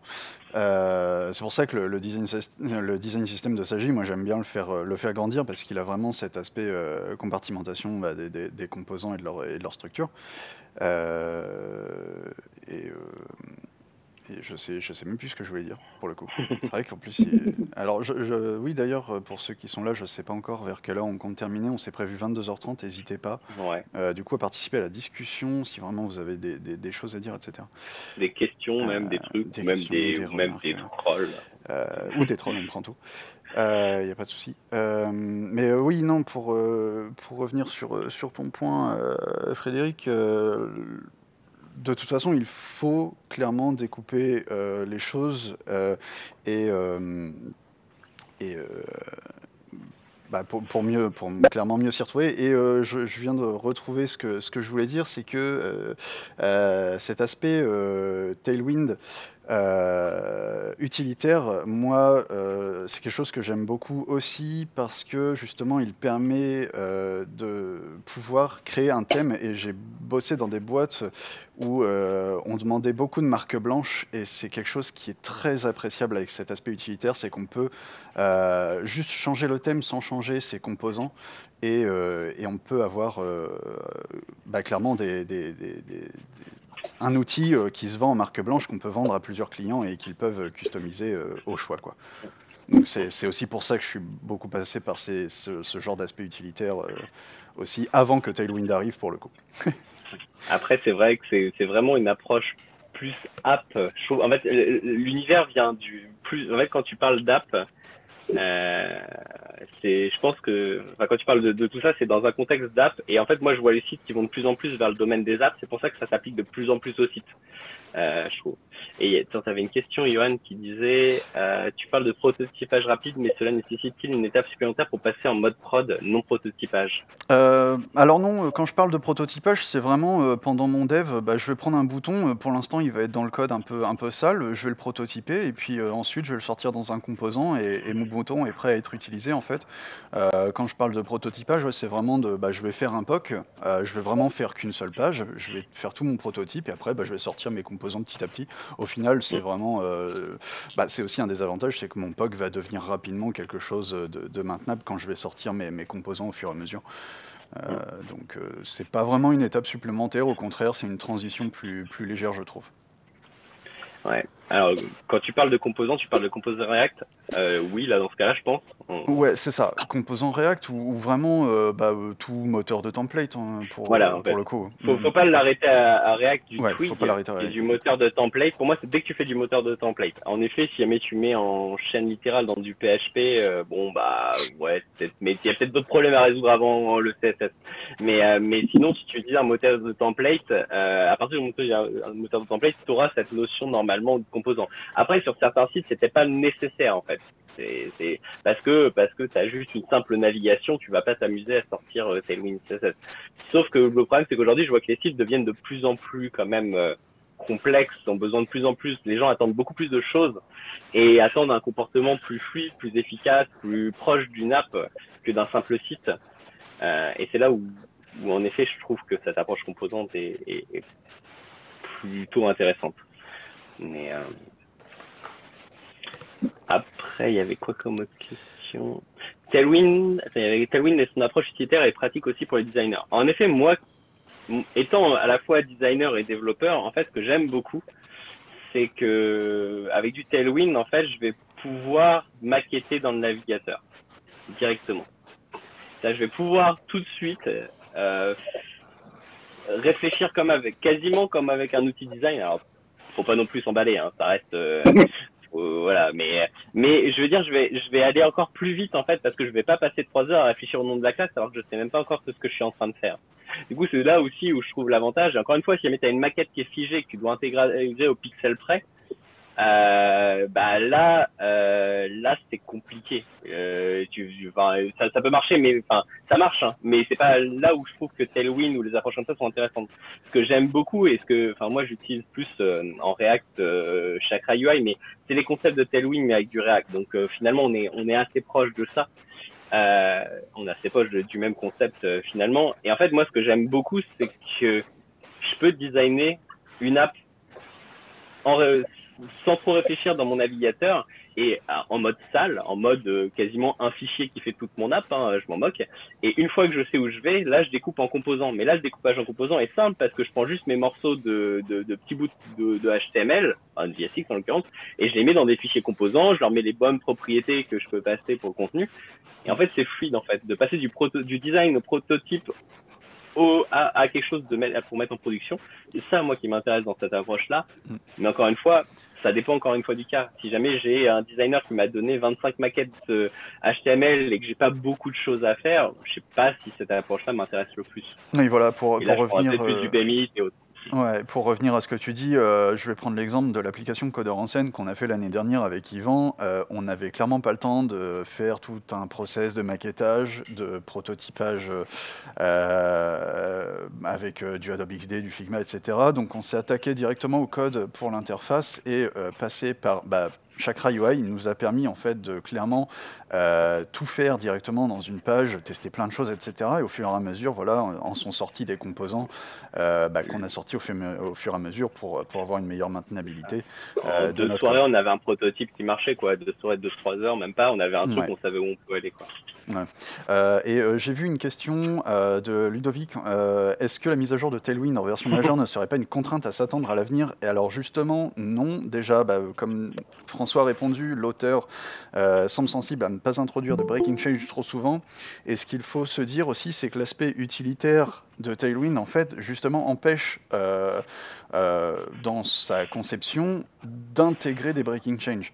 En gros, les classes vraiment ont un rôle, un seul, et faudrait vraiment avoir un renommage de classe pour casser vraiment ce qui a été intégré en fait. Après, ce qu'il faut comprendre avec Tailwind, en fait, Tailwind, c'est pas finalement, enfin, c'est l'impression que ça donne et c'est quand même ça, c'est pas un framework CSS. Et là, je vais faire fuir tous les gens qui aiment pas le JS, mais c'est un framework JS en fait. Parce qu'en fait, c'est un framework JS qui permet de générer des classes utilitaires et qui arrive avec un thème prédéfini en gros. Et en fait, Tailwind CSS, c'est juste un truc avec une configuration en JavaScript qui permet de générer des utilitaires en fait. Et du coup, tu peux étendre avec tous les utilitaires du monde que tu veux sans aucun problème. Et du coup, faut plus. Après, c'est compliqué, mais faut plus le voir comme un générateur de classes utilitaires avec un gros thème déjà bien fait, que comme un framework à la Bootstrap. Voilà. C'est pour ça que je dis que c'est un niveau en dessous de Bootstrap. Pour moi, Bootstrap, c'est plus avancé parce que dans Bootstrap, t'as des boutons, t'as des choses comme ça. Le seul problème avec des choses comme Bootstrap et autres, c'est dès que ton bouton il te convient pas et que t'as pas les bons paramètres dans le fichier de variable SCSS, t'es obligé de refaire tout depuis zéro ou de surcharger avec tous les inconvénients que ça a. C'est-à-dire que tu vas surcharger ton bouton, tu vas changer le background et puis tu oublies l'état actif, l'état focus, l'état machin et puis il faut que tu réimplémentes tout quoi. Donc mais après ça c'est avec une approche avec des frameworks quoi. Pour moi c'est pas vraiment un framework, c'est plutôt une façon de concevoir et une façon de générer plein d'utilitaires. Je sais pas s'il y a d'autres questions. Hop. J'ai l'impression que ITCSS est compatible avec l'approche BEM. Ouais, parce qu'en fait, du coup, il y a un truc qui s'appelle BEMIT. C'est un mix entre ITCSS qui vient préfixer et BEM. Du coup, le BEMIT, c'est la concaténation de BEM et de ITCSS. Du coup, oui, c'est carrément compatible. J'avais la réponse juste en dessous. Bien joué, Raphaël. Si j'avais scrollé un tout petit peu, j'aurais vu la réponse. Et du coup, ThemeForest, moi je conseille. Hein. C'est le premier truc, c'est d'acheter un thème sur ThemeForest et là on est bon quoi. Merci Arnaud. Est-ce qu'il y a d'autres questions? Ouais, si vous avez des micros, n'hésitez pas à participer. Ouais, directement. Ou par chat si vous êtes timide. Du coup, moi j'aurais bien une petite précision à apporter sur Tailwind. Ouais. les approches que vous avez dit sur les classes utilitaires, moi, en tant que designer, alors, j'utilise pas tout le temps Tailwind parce que moi, j'ai un usage je fais pas de React ou de trucs comme ça. Moi, ce que j'aime bien avec Tailwind, c'est de pouvoir très facilement prototyper dans le navigateur en utilisant les classes utilitaires pour le composant. Mais du coup, après, utiliser la fonction, enfin, les préprocesseurs de Tailwind, avec la fonction apply, qui me permet, en fait, de pouvoir coller tout ce que j'ai mis toutes les classes utilitaires que j'ai mis dans mon composant, de le passer dans une classe que j'aurais définie et de le passer dans le apply qui va me permettre de compiler, en fait, le CSS derrière. Oui, c'est vrai qu'il y a cette fonctionnalité-là aussi qui est intéressante. J'avais oublié ce petit détail. Je vais essayer de retrouver pour les gens pour qui... Hop, normalement... Alors, pour préciser, hein, on n'est pas là pour vendre Tailwind. C'est juste que voilà, ça a été une très bonne découverte sur l'année dernière et voilà. Le seul intérêt qu'il a vraiment, enfin moi je vois en tant que designer, c'est vraiment pour pouvoir prototyper extrêmement rapidement quelque chose, le tester directement dans le navigateur et après par contre, une fois qu'on a recraché sa structure, si on part sur quelque chose de plus consistant, bah, du coup de le passer directement, enfin réécrire avec une belle structure. Moi j'aime bien le BEM comme vous l'avez proposé. Voilà. Ouais, du coup, juste pour montrer, là, c'est qu'on peut faire, en fait, remettre toutes les classes CSS. Moi, j'aime bien appeler ça, plutôt que des utilitaires, j'aime même bien appeler ça des tokens, en fait, parce que pour moi, c'est plus une notion de petites briques de thèmes. Vraiment, bah, le shadow LG, c'est une shadow large, et ça vient de mon thème, et je peux la redéfinir comme je veux. Et du coup, appliquer, bah, sur une classe bouton, appliquer tous ces petits trucs-là. Et comme tu disais, Raphaël, ce qui est intéressant, c'est que tu prototypes rapidement. Et une fois que tu as prototypé et que tu sais ce que tu veux, bah là, c'est plus facile de nommer les choses. En fait, ce qui est dur souvent dans les approches BEM, etc., c'est qu'on doit nommer avant de construire. Et c'est pour ça que quand tu as tout qui est déjà défini avec 25 000 maquettes, etc., avec tous les détails, c'est plus facile parce qu'on a une vision globale et c'est pour ça que c'est plus simple. Et par contre, quand on fait un peu d'expérimental, qu'on sait pas trop où on va, bah c'est plus compliqué de nommer alors qu'on sait même pas ce qu'on est en train de créer, quoi. C'est pas trop dur de passer sur du Tailwind sur une app legacy. Non. Après, il y a un truc où j'ai pas un petit problème de Tailwind qui se résout, mais qui est quand même particulier. C'est qu'en fait, ce qu'il faut savoir, c'est que le nombre d'utilitaires que ça crée est quand même assez énorme. Mais genre énorme. Puisque globalement, ça fait tellement de choses que bah il faut que toutes les classes puissent faire toutes les possibilités. Sauf que du coup, ça fait ça. Et là, tout le monde va fuir. C'était effectivement un de mes gros reproches. Ouais. Mais en fait, dans la vraie vie, pour l'avoir fait, il faut absolument, pour moi, utiliser Tailwind sans utiliser un purge CSS, c'est un truc qu'il faut absolument pas faire. Mais l'avantage avec un purge CSS, c'est qu'en fait, ça va passer sur tous tes fichiers, JSX, HTML et autres. Et ça va regarder les classes qui sont utilisées et ça va virer tout le reste. Ce qui fait que souvent, alors moi pour avoir testé sur des petits trucs, alors pas sur des gros trucs, on passe de ça à 2 kilobits en fait, dans la vraie vie, plutôt.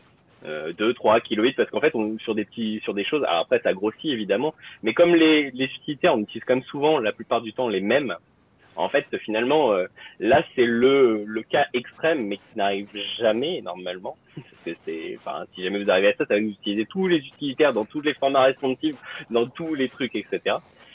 Et du coup, si vous faites ça, de toute façon, sur votre CSS de base, il aurait été aussi fast. Parce que, voilà.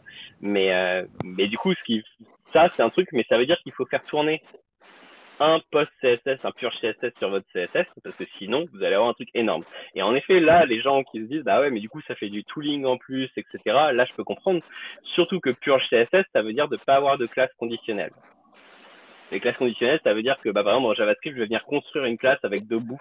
Par exemple, statut le statut d'un truc, et donc statut-succès, statut-error. Et puisque pure CSS, je vais regarder les chaînes de caractères. Du coup, si elle est construite dynamiquement dans du JavaScript, bah là, ça va plus le faire. Et ça va péter. Du coup, ça, c'est un point négatif du truc, mais qui se résout bien parce que l'avantage, par contre, derrière, par rapport à un Bootstrap ou autre, c'est que derrière, par contre, si vous faites du pur CSS, vous allez avoir que le CSS que vous avez besoin et pas tout le reste du framework qui est inutile. Donc, au final, ça donne un peu positif.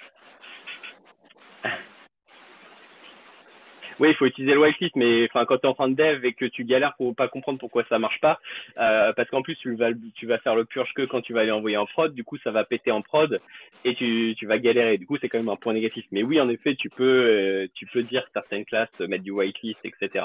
Mais faut y penser quoi. Du coup ça reste ça se résout, mais je trouve que par rapport à notre approche c'est plus complexe. D'où l'intérêt de CSS.js, oui. Après, là, il est 22h16, je vais pas commencer ça parce qu'on...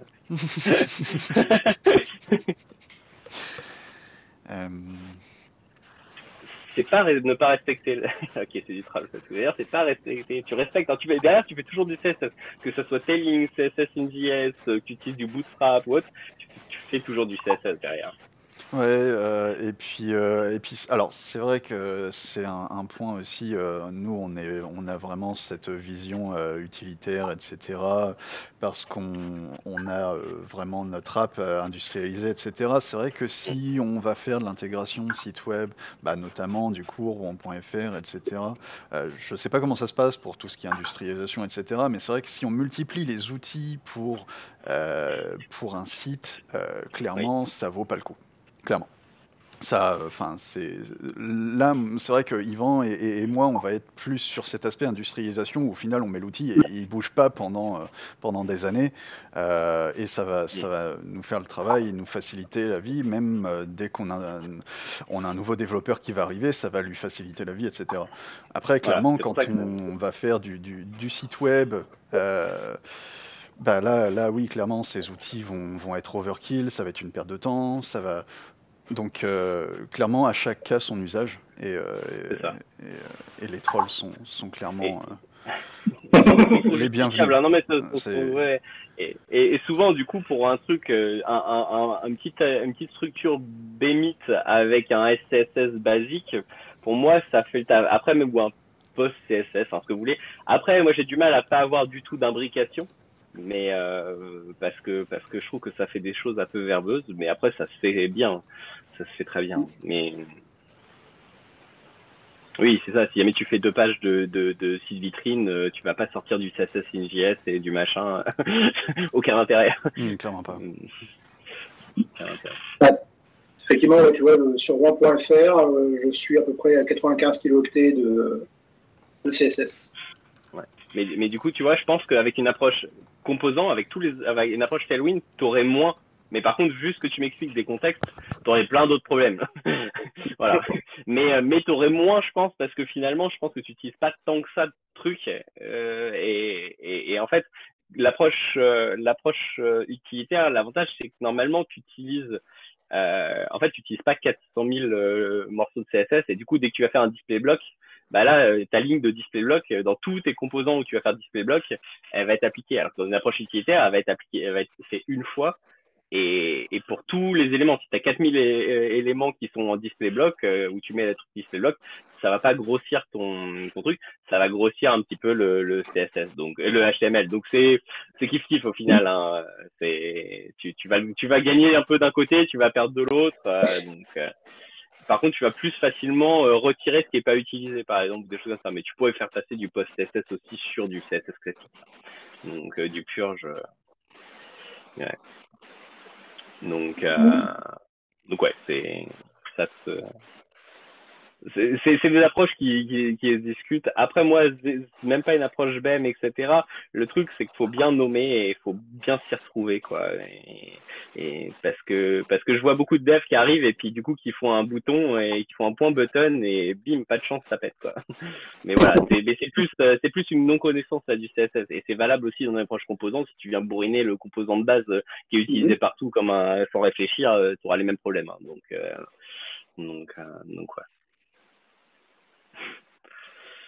Mais ouais. Donc ouais, je sais pas s'il y a d'autres gens qui ont d'autres questions. Je sais pas. C'est vrai que moi je parle beaucoup, donc. Et quand on fait d'autres choses. Attends, ça a coupé un peu, Frédéric, vas-y refais.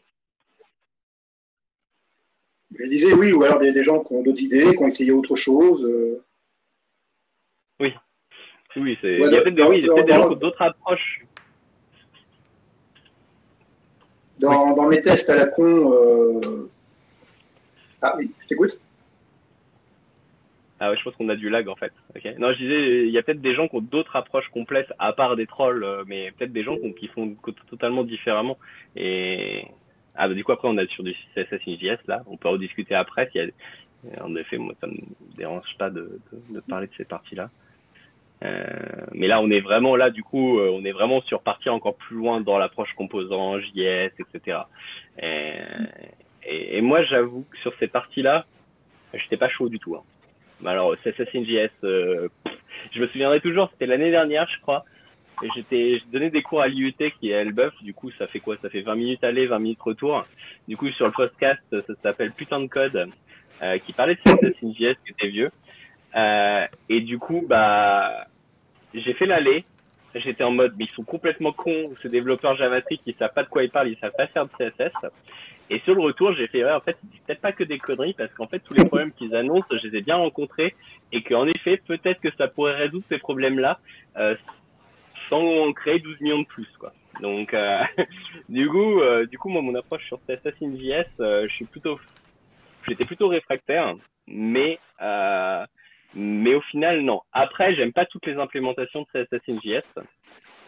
Les problèmes que ça résout, en fait, c'est notamment le code de legacy CSS que tu vires pas parce que tu sais pas trop où c'est appelé. Puisque quand tu vas lier tout ce qui est code mort, voilà, ça c'est super intéressant. C'est comme ton CSS, ton style est lié à ton composant, et encore une fois, ça marche dans une approche composant, hein, parce que sinon ça marche pas. Là, dans cette approche-là, tout ton code CSS est lié. Si jamais tu vires un morceau une div, voilà, d'habitude tu vires la classe, enfin tu vires la div, et ton CSS, tu sais pas trop si c'est utilisé dans un composant ou pas, donc tu le laisses dans le doute. Là, tu le vires avec, t'es confiant en fait sur ça. T'es confiant, enfin comme t'es lié avec le JS, tu peux faire des trucs beaucoup plus dynamiques. Sans avoir à jouer avec le truc, le nommage, etc. Et moi, c'est vrai que dans cette approche CSS.js, j'étais pas chaud jusqu'à temps que des trucs comme Chakra UI arrivent, parce que je trouve ça, on revient dans du Tailwind en fait. Et du coup, le truc, alors je sais plus comment. De quoi? J'en avais combien, moi? Alex, Monsieur Duval, pouvez-vous mute ou c'est une question? Pardon, je me mute.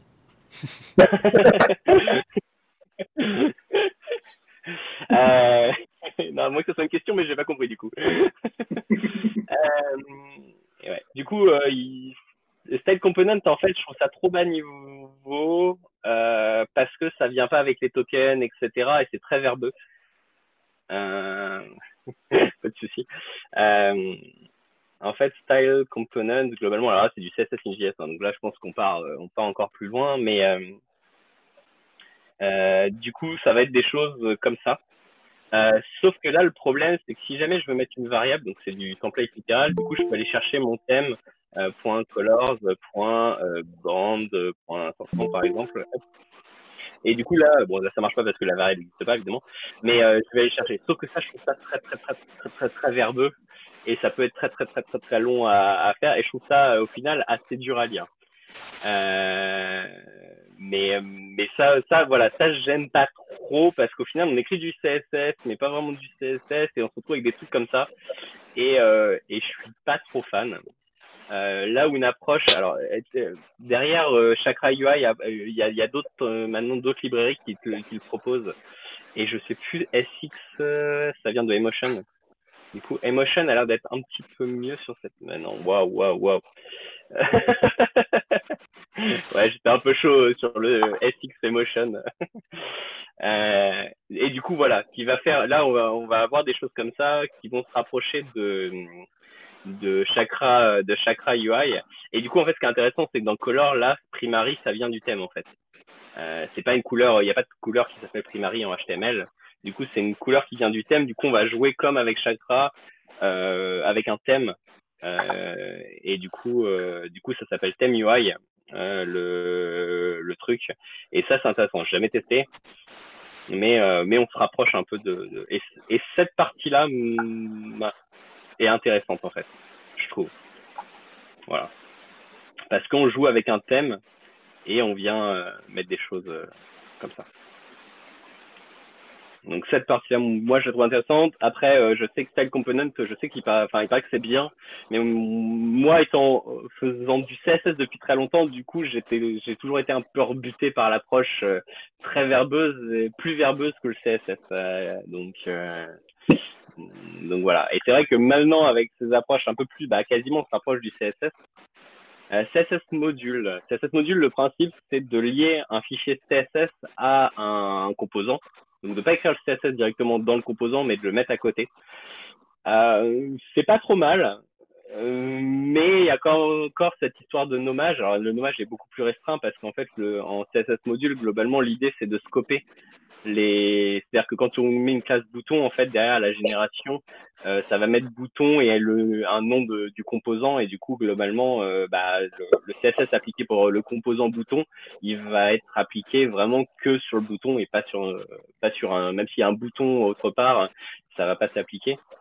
Ça scope automatiquement, voilà. Et alors avec les polyfills, ça fait l'équivalent, donc mais ouais. Et du coup, ça, c'est intéressant, mais au final, t'es quand même à côté et tu perds le côté où tu peux rendre le truc ultra dynamique avec du JS. Et en fait, pour moi, le CSS in JS, c'est un peu le même effet que JSX. JSX, la première fois que j'ai entendu ça, je me souviens, c'était à Codeur en scène et c'est un des mecs de Putain de Code, et j'avais eu le truc et j'avais fait, mais les gens, ils savent pas faire du HTML, c'est pas comme ça qu'on fait du HTML, on va quand même pas mettre des trucs qui s'appellent class name alors qu'il y a un truc qui s'appelle class, on va pas commencer à tout réinventer. Et après avoir mis la main dedans, au bout de, je sais pas, 2-3 ans quand même, j'ai mis du temps sur celui-là, mais en fait, c'est ultra puissant parce que, en fait, la séparation de base que je pensais, moi, qui est la séparation HTML, CSS, contenu, etc., en fait, dans des applications principalement, je prends plus cet exemple-là parce que j'en sais plus. En fait, il y a trois contextes. Il y a le contexte d'affichage, donc le composant UI, des composants bêtes, des composants dumb qui font vraiment que de l'affichage, des composants qui ont de la logique métier et le contenu en fait. Et ça, pour moi, c'est ça cette séparation qu'on fait. On fait la séparation entre le contenu, le business, la logique business et l'affichage en fait. Et c'est cette séparation qui est intéressante et c'est pour ça que mettre du HTML et du CSS à côté, tant que je mets pas ma logique métier imbriquée dans ces trucs-là, là moi je trouve ça reste intéressant. Alors je regarde le chat parce que je continue à parler quand longtemps. Chez Wixiweb, on fait des fichiers CSS par composant. Ouais. Du coup, c'est un équivalent finalement d'un BEM-like finalement, c'est ça, ouais. Donc avec les JS, etc. Ouais. Et moi, j'aime beaucoup cette approche-là, en fait. Surtout sur des sites internet, on se rapproche. Enfin, tu vois, le U-truncate, c'est pour utilitaire, ça vient de l'univers, en effet, ITCSS. Et du coup, c'est intéressant comme truc avec le is, le as, les choses comme ça. Moi, c'est en CSS entre guillemets classique, c'est mon approche la préférée. J'adore Atomic Design avec un inconvénient, c'est que je trouve que c'est dur à expliquer et entre molécules et atomes, on l'a sur le design system, hein, c'est comme ça. Et en fait, je trouve que des fois, un component, en enlevant juste les parties atomes et molécules, des fois, finalement, c'est pas plus mal. Mais parce que tu vas pas t'amuser de façon à mettre un atome qui s'appelle bouton et une molécule qui s'appelle bouton et un organisme qui s'appelle bouton. Du coup, moi, si je devais revenir sur le design system de Sagi, je pense que j'abandonnerais le atome, molécule, organisme, qui est dur à comprendre et qui est dur à savoir où est-ce qu'on met, parce que les règles sont pas très claires. Et du coup, un simple composant ferait le taf avec du coup justement les utilitaires, les composants, le layout, tout ça, enfin avoir des trucs, mais le côté atome, molécule et autres, je trouve ça complexe en fait. Et de toute façon, tu vas pas avoir une molécule ou un atome qui vont avoir le même nom parce que sinon tu vas vraiment commencer à t'amuser. Du coup, je pense que c'est toujours intéressant d'avoir cette logique d'atomes, molécules, organismes, mais au niveau du nommage vraiment du dossier dans lequel tu mets tes trucs, je trouve qu'un composant est plus logique. Mais ça n'empêche pas de découper un petit morceau. Enfin, moi, je trouve que ça n'empêche pas de découper un petit atome qui va utiliser vraiment aux plus petites fractions possibles, quoi. Donc, ouais. Je sais pas s'il y a d'autres gens qui ont d'autres approches, d'autres trucs. Bonne soirée, Fabien. Oui, bonne soirée à ceux qui doivent nous abandonner. N'hésitez pas à relancer des sujets en rapport avec tout ça. Ouais. Même donner votre avis, hein, vous pouvez être complètement Ouais. contre nos avis, C'est ça. ce sera avec plaisir qu'on les entendra. Ouais. Si jamais vous avez le micro et que vous voulez dire pourquoi c'est complètement con le CSS6JS, que je comprends. Bootstrap, c'est mort. Bootstrap, Alors, c'est mort. Bonne question. je sais qu'en version 4, je crois, la dernière, ils voulaient virer entièrement tout le JS. Et ils n'ont pas réussi, il me semble, parce qu'ils avaient des interactions. Et du coup, je crois qu'ils ont abandonné cette idée, mais je me trompe peut-être. Mais je crois qu'il y a encore des gens qui l'utilisent. Mais... Moi, je trouve que Bootstrap, c'est pas trop mal si tu as besoin de faire un petit truc et que tu es développeur et que tu fais pas de JS, hein, pas de framework front type React et Vue. Ça reste intéressant pour aller vite. Après, le seul problème que je trouve, c'est qu'en fait, ça manque de composants, en fait, vraiment. Du coup, pour faire un petit site rapidement, ça va. Dès qu'on va tout ce qui est côté applicatif, globalement, tu vas te retrouver à faire tes propres composants par-dessus et donc peu d'intérêt. Autant faire du moi, je dirais oui, autant faire du Tailwind. Mais après, ça va dépendre parce que sur un site où tu n'as pas la main, etc., peut-être. J'avoue que là-dessus, j'ai pas d'avis. Moi, j'ai vite abandonné Bootstrap. En fait, globalement, Bootstrap, j'ai utilisé au tout début. Pas mal parce que je trouvais ça ouf. Et en fait, je me rendais compte, et c'était pour faire des sites vitrines là, à l'époque sur WordPress. Et en fait, je me rendais compte que en fait, les 3/4 du CSS qui sortait, j'étais obligé de faire autre chose que ce qu'il y avait dans Bootstrap et que j'utilisais 20% de Bootstrap. Du coup, qu'est-ce que j'ai fait? Je me suis inspiré de Bootstrap et j'ai fait une propre librairie, mais avec les trucs qu'on utilisait tout le temps, quoi. Parce que Bootstrap, je me retrouvais à réécrire tout million de trucs, quoi. Alors, petite question. Par rapport à jQuery, Bootstrap, est-ce qu'il est encore vivant ou est-ce qu'il est mort? Alors, par rapport à jQuery, qu'est-ce que tu entends par rapport à jQuery? Tu considères que jQuery est encore vivant ou jQuery est en train de mourir ou... Il est mort, jQuery. Et de quoi il est? Il est mort. Il est mort jQuery. Alors, je ne mettrais pas il est mort jQuery parce que il survit, mais il est mort. Du coup, pour moi, Bootstrap, dans la version qu'il est, il a un peu de retard. Après, je sais qu'ils sont en train de faire une nouvelle version, donc j'attends de voir la nouvelle version et je pense que la nouvelle version peut être pas mal. Donc il est un peu plus vivant que quand même que jQuery. Mais jQuery est pas mort. Hein. jQuery UI, comme disait Thibaut, jQury UI est mort. jQury est pas mort du tout. Hein. Il y a plein de choses qui tournent encore sur jQuery et je t'assure que l'enlever des projets, Ah mais attends, que jQuery tourne encore partout. Effectivement, moi j'en ai un sur rouen.fr, il n'y a pas de souci là-dessus. Mais globalement, c'est quand même en grosse perte de vitesse. C'est un peu comme si c'est un peu comme si tu me disais les mainframes ne sont pas morts. Ouais, non, mais oui. Non, du coup, moi, je déconseille d'utiliser jQuery, clairement. Hein. Si jamais, d'ailleurs, vous vous dites, ouais, mais je veux faire j'ai l'usage de jQuery, moi, j'aime bien une petite librairie qui s'appelle Dumptastic. C'est une API jQuery-like et qui fait 4 kilobits et qui fait le truc. Mais du coup, sur du Bootstrap, je dirais qu'il est pas encore mort, mais si jamais il se renouvelle pas, il sera mort, je pense. Et en effet, je vois le Tailwind comme un nouveau Bootstrap. Et un Bootstrap justement un peu plus bas niveau et qui permet. Mais après, encore une fois, Tailwind, il n'y a pas de bouton dedans, il n'y a pas de style de bouton. C'est pas un Bootstrap. Donc honnêtement, ça fait très longtemps que je l'utilise plus, donc je peux pas trop le dire. Ouais. Alors, moi, j'ai jamais vraiment utilisé puisque globalement, tu as quand même beaucoup de styles très marqués Bootstrap.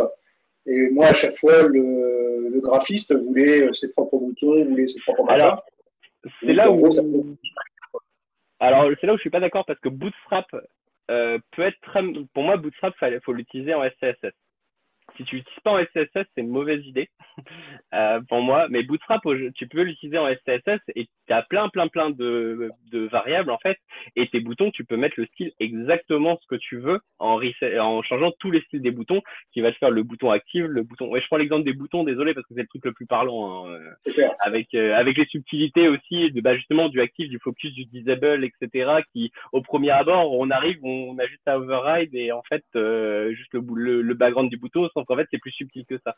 Et du coup en SCSS, tu viens changer la variable des boutons, tu viens changer les border radius, tu viens changer les paddings, et en fait ça te fait un framework qui a pas la gueule de Bootstrap. Donc, en effet, le problème c'est les gens qui l'utilisent directement cache. Je vois des questions qui passent qui sont intéressantes. Il y en avait une qui était une feuille de style de base ou reset sur la base. Alors globalement c'est soit normalize pour soit reset. Je dirais pour un site normalize normalize.css, ça va permettre de mettre ça va faire en sorte que les H1 ils aient tous la même taille et les H2 une autre taille mais partout sur tous les navigateurs. Mais par contre globalement plutôt un reset sur des applicatifs. Mais ouais. Et du coup là-dessus sur cette partie, ouais. Après Bootstrap mort à mort j'attendrai encore un peu parce que ça dépend tellement du contexte. Hein. Il y a pas mal là de questions du coup qui Ouais, ressortent. Vas-y, je veux bien que tu les poses. Alors, par exemple, il y a Sylvain qui pose la question: quels sont vos conseils pour un projet en 2020? On démarre avec quoi? Un projet d'application ou de site internet déjà? Ouais, voilà. Du coup, type de site internet. C'est ça, du coup, c'est ce que j'ai répondu, c'est que ça dépend clairement du cas. Si tu pars sur un site vitrine, quelque chose qui va demander une semaine de développement, je lâche des chiffres comme ça, mais c'est pour les exemples, qui va demander une semaine et tu n'y retouches plus pendant des années, tu vas pas partir sur un framework ou quoi que ce soit. En général, tu vas faire ton CSS de façon à ce qu'il soit le plus léger possible. C'est un site vitrine, il faut qu'il soit fast, etc. Donc tu vas pas te prendre la tête. Après, si tu pars sur une application, quelque chose que tu vas vouloir développer pendant des années, etc. Là, clairement, tu vas partir sur des outils qui vont te faciliter la vie, qui vont te faciliter l'intégration de nouveaux développeurs, qui vont te faciliter, enfin, voilà, qui vont me permettre clairement de construire ton produit pendant des années. Tu vas ajouter peut-être. Et si tu veux un type applicatif, les gens vont attendre d'autres choses. Et du coup, là, à partir de ce moment-là, tu partirais plus sur un framework JS parce que les gens vont s'attendre à de la réactivité. Ils veulent pas à chaque coup qu'ils changent de page dans ton application, que ça recharge toute la page, etc. Donc voilà. Après, si c'est du site vitrine, ou du site e-commerce, ou des choses comme ça, là, en effet, on va pas avoir les mêmes contraintes. Du coup, je dirais moi sur du site ou tout ce qui est site vitrine, site e-commerce. Si jamais tu as la maîtrise du templating et que tu es capable de faire une approche composante dans ton moteur, je partirais peut-être sur un Tailwind-like. Si jamais tu n'as pas la maîtrise du moteur, etc., je partirais sur un BEM-Mix un peu, comme disait Arnaud, avec une approche non de composant avec des modifieurs et quelques utilitaires. Et après, si jamais tu as la main du moteur et que tu peux le faire en JavaScript parce que c'est une app, etc., là, je partirais sur du CSS.js avec soit du ThemeUI, soit du Chakra UI ou des équivalents. Voilà, après mon conseil, mais encore une fois, c'est que mon conseil. Clairement, globalement, c'est pas forcément la meilleure solution. Mais d'expérience, je choisirais ces trois approches-là en fonction du contexte, quoi. Il y avait une autre question intéressante, il faudrait que je la retrouve. Ouais, ça a été celle de Thibaut. Dans le même genre, peut-on dissocier le choix du framework CSS du choix du framework JavaScript? Alors, ça dépend. C'est ça. Pour moi, si je mettais un framework JS, tu peux le dissocier en effet. Le gros avantage de dissocier, c'est que si demain tu changes de framework, ton style, tu pourras le porter. Donc ça, c'est le plus gros avantage. Et c'est pour ça que, par exemple, le design system de Sagi a été fait en SCSS, et donc en CSS BMX-like, parce que multitude des choix framework JS et aussi possibilité plus tard dans le futur que on savait pas quel framework on allait vraiment adopter concrètement Voilà. Donc l'avantage, c'est que si tu le dissocies, tu vas pouvoir changer de framework JS sans avoir à changer de style et pouvoir importer. Après, c'est là où ça dépend de la maturité de ton app, de combien de temps. Nous, chez Sagi, à un moment, il fallait qu'on prenne un choix et qu'on mette tous les efforts sur une direction pour aller plus vite. Et du coup, on a pris React avec, voilà, parce que ça marche. Après, on va pas faire le débat pourquoi, enfin, Vue.js ou React. Enfin, une fois que tu en prends un et que tu veux accélérer, tu t'amuses pas à changer tous les 2 matins non plus. Donc, encore une fois, ça dépend du contexte. C'est toujours la réponse un peu à la con, mais mais c'est vrai.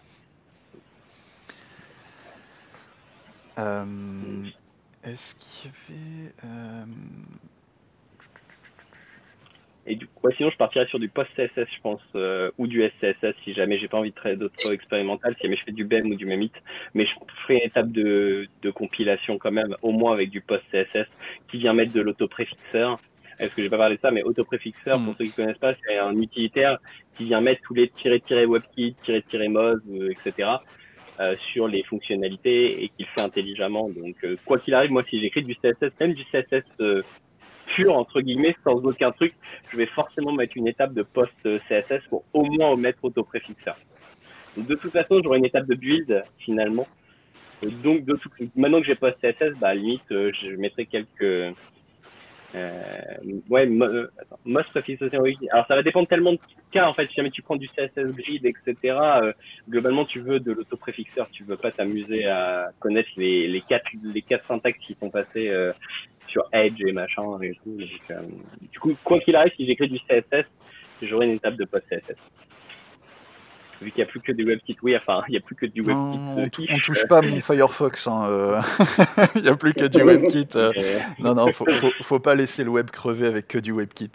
Non, je suis d'accord. Faut faire. Il y a toujours FlashPlayer. Oui, il y a toujours FlashPlayer. Il y avait d'autres questions au-dessus. Attends, alors, il me semble qu'il y avait une question de Hugo, et après des frameworks Angular Material UI ou React UI, React Material qui viennent avec des composants tout faits qu'on t'aime, même combat que Bootstrap. Bah moi oui, moi je dirais oui. Ouais. Un peu plus malléable, mais globalement pour moi Material UI, je suis pas un gros fan. Enfin, tout ce qui est Material UI en React et autres, hein, je vais plus tester React ou Angular aussi. Pour moi c'est un peu le Bootstrap-like en framework JS. C'est bien tant que t'as pas à modifier trop de trucs et si tu utilises bien les trucs. Mais globalement, dès que t'as pas le composant qui existe, en fait, c'est dans la merde que tu recommences tout et du coup là, faut que tu apprennes à faire du vrai CSS et du machin. Du coup, c'est ça que j'aime pas trop en fait. C'est le côté, c'est un peu, soit ça fait exactement ce que tu veux, soit si tu dois créer un nouveau composant, bah démerde-toi. C'est le même principe que sur Bootstrap. C'est les composants qui sont dedans, tu peux les utiliser, les machins et tout. Par contre, s'il y a un composant qui y est pas, bah c'est démerde-toi. Ouais, c'est ça. Si vous voulez faire un thème à la Google, que vous partez sur du Material UI et qu'après vous voulez vraiment t'aimer vos composants, c'est un enfer à faire, genre vraiment. Et du coup, on rentre vraiment dans le même cas que du Bootstrap. Ouais. Du coup, c'est intéressant, ça permet d'aller vite. Si jamais tu as zéro connaissance et que tu es capable de t'adapter aux contraintes du truc, ça va. Par contre, c'est que si jamais il te manque un composant, bah, il va falloir que tu t'amuses à le faire toi-même, quoi. Et c'est là où je suis pas trop fan comme pour Bootstrap, les mêmes trucs. Bah oui, c'est ça l'intérêt de Tailwind, c'est que quand t'as pas le composant, tu le fais et ça t'as pas besoin de réinventer la roue, en fait. C'est ça l'avantage. Et pareil avec Chakra UI. Et Chakra UI, c'est qu'en fait, Chakra UI, il arrive avec des composants. Par exemple, si je prends bouton, c'est un composant. Mais si jamais je veux refaire moi-même le composant, il y a un truc qui s'appelle PseudoBox dans lequel je vais pouvoir faire exactement la même chose moi-même. C'est un peu plus verbeux, mais je vais pouvoir le faire en fait. Et si jamais en gros, si jamais j'ai pas le composant que je veux exactement, je peux repartir d'un niveau un tout petit peu en dessous et le faire moi-même, mais je repars pas de zéro, quoi. Et c'est ça qui m'intéresse.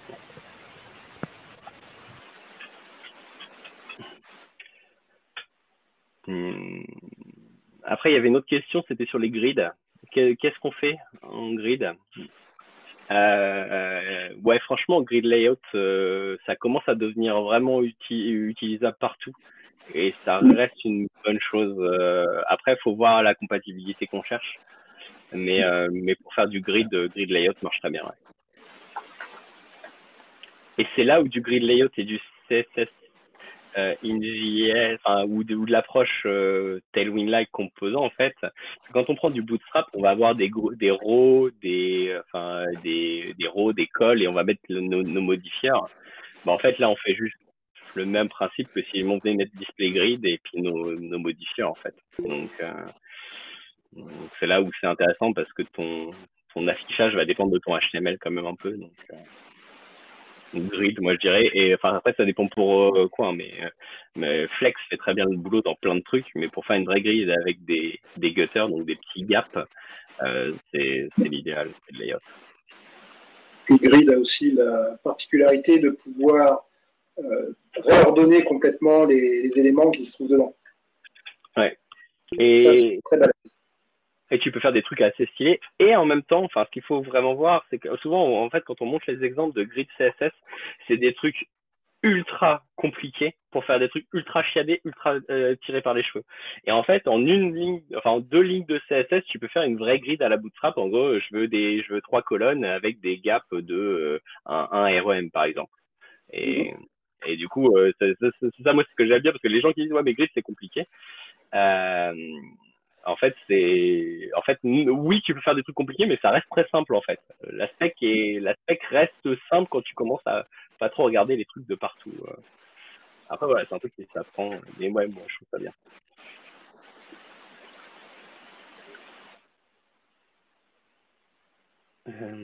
Et du coup, ouais, IE est mort normalement. Après, si IE est pas mort pour toi, je suis en effet désolé. Et tu pourras pas utiliser grid. Après, il y a plein de trucs qui se font sans grid, hein, clairement. Après, moi je te dirais que sur mon.fr, je ne supporte pas IE, tout simplement. Oui, mais de toute façon, IE, normalement, il est censé plus être supporté du tout. Hein, donc, normalement, il est censé être mort. Après, entre le censé et pas censé, enfin. Voilà. Si tu veux, de ce que j'ai lu dans ce que Microsoft recommandait, c'est que eux, ils maintiennent encore de l'Internet Explorer, il est encore livré sur leur système d'exploitation, mais avant tout pour des questions justement d'application legacy, pour pouvoir continuer à les utiliser. Mais clairement, ils te disent que si tu veux faire un site web consultable partout, il ne faut pas te casser la tête à utiliser l'Internet Explorer, quoi. C'est pas fait pour ça. Ouais. Après, je comprends ceux qui doivent continuer à maintenir, etc. C'était le cas au début. Moi, j'ai connu les fins d'IE6 où c'était galère, et en disant on arrête IE6 et on passe à IE7. Donc, c'est une décision les pareille. PNG transparents. Et ouais, donc je comprends la problématique, et en effet, il y a plein de trucs là qui sont pas applicables avec du IE. Hein, mais... Après, globalement, du IE, si tu fais pas trop de trucs en JS, si tu fais pas de grid, normalement, avec un bon auto-préfixeur et en connaissant 2-3 subtilités d'IE, IE 11, ça va, c'est gérable, quoi. Mais ouais. Je sais pas si Yohan, t'as suivi les questions, j'avoue que j'ouvre et là, pour le coup, il n'y a plus trop de questions. Surtout des remarques des trolls.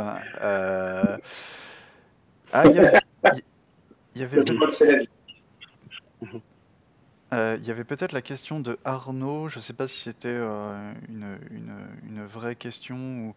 Arnaud disait grid layout en mode je refais 12 colonnes ou tu fais tes vrais designs? J'ai jamais fait du 12 colonnes, donc je peux pas répondre à cette question-là.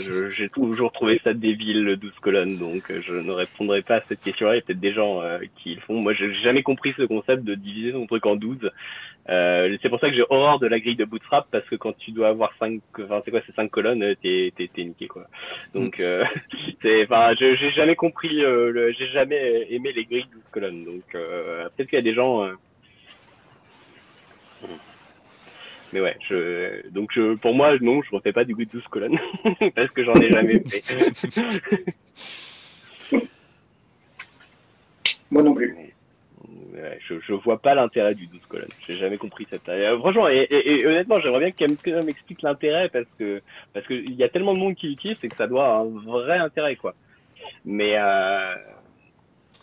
mais j'ai jamais vu en tant que designer ou en tant que développeur.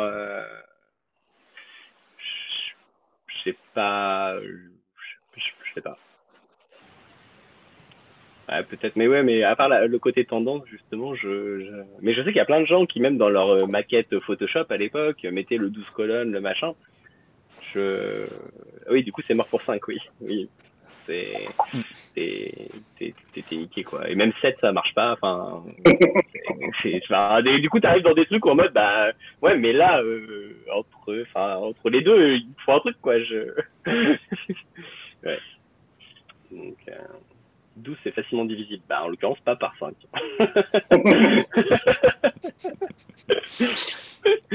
Mais ouais.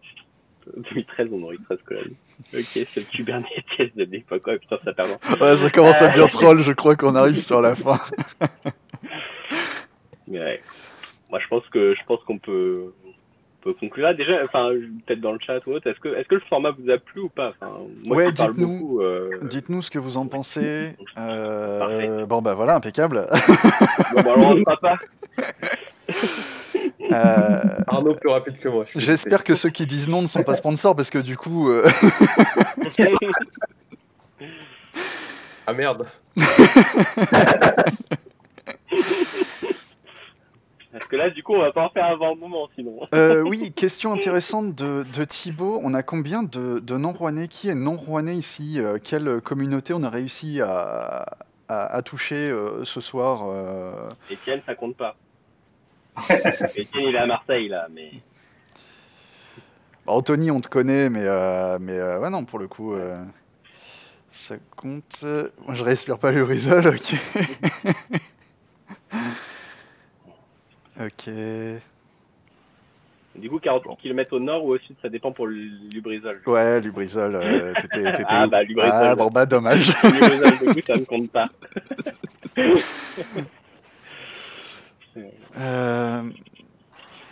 On était combien ce soir? À un moment, on est monté quand même. On a fait un pic à 50, là on est encore 34. Ouais. On a fait un pic à 50 avec beaucoup d'arrivées, beaucoup de sorties. C'est vrai qu'on avait des personnes de Caen, du coup des personnes du sud qu'Anthony avait partagé du coup le meet-up sur le Slack de son entreprise. Tu veux placer Céline aussi, Céline Louvet, je crois que je sais pas d'où elle est, mais elle est pas de Rouen, je crois. Non, je sais que Céline n'est pas de Rouen, donc elle est passée, elle est partie là, mais effectivement, donc bon, bah plutôt cool, ouais. En plus, c'est vrai que ça là. Ça veut dire qu'on a fait plus de monde que les meet-up physiques. C'est vrai. Ouais. C'est vrai. Ouais, je pense que sur un meet-up CSS, on aurait eu du monde en fait. Ouais, je pense qu'on aurait eu le même nombre de personnes, je pense. C'est un sujet qui concerne tout le monde et au final, il n'y a pas beaucoup de meet-up dessus en fait. Ouais. Après, voilà, je vois qu'il y a des arguments pour qui sortent dans le chat. Par exemple, ça coûte moins cher, etc. Ça permet à plus de monde d'être là, ça permet de manger pendant, etc. Après, c'est vrai qu'on on perd ce côté discussion d'après autour du cidre et du camembert. Mais effectivement, si le format plaît. Mais c'est bien adapté au confinement. Ouais, voilà. Alors, c'est adapté au confinement déjà, et puis ça peut être aussi un format qu'on peut essayer de caser aussi de temps en temps, si ça permet de réunir beaucoup plus de monde en fait. Complètement. Ça te permet d'être là aussi, Johan? Oui, moi aussi, par exemple, oui, effectivement. Ça me permet d'être là, donc. Ok, non, bah c'était cool comme format, enfin. Et puis le côté où je parle 90% du temps était sympa. La prochaine fois, il faudra prendre un sujet où je suis pas expert pour pouvoir en parler et comme ça, je monopoliserai 50% de la parole. Je lui en laisserai que 50 à lui. Ok. Et bah du coup c'était cool. Et bah du coup bonne soirée à tout le monde et sortez pas surtout. Ouais. On a l'impression de parler à des gros geeks maintenant tout le temps. Tu fais genre restez bien chez vous. Mais oui. Jouer à World of Warcraft. Bref. En tout cas, merci à tout le monde d'être là, c'était cool. Ouais, merci beaucoup à tous d'avoir répondu présent. Et puis on se dit à la prochaine en espérant que ce soit du physique pour tous vous revoir. Ouais. Ça marche. Salut tout le monde. Salut Bonne soirée. Bonne soirée tout le monde. Ciao, ciao. Salut.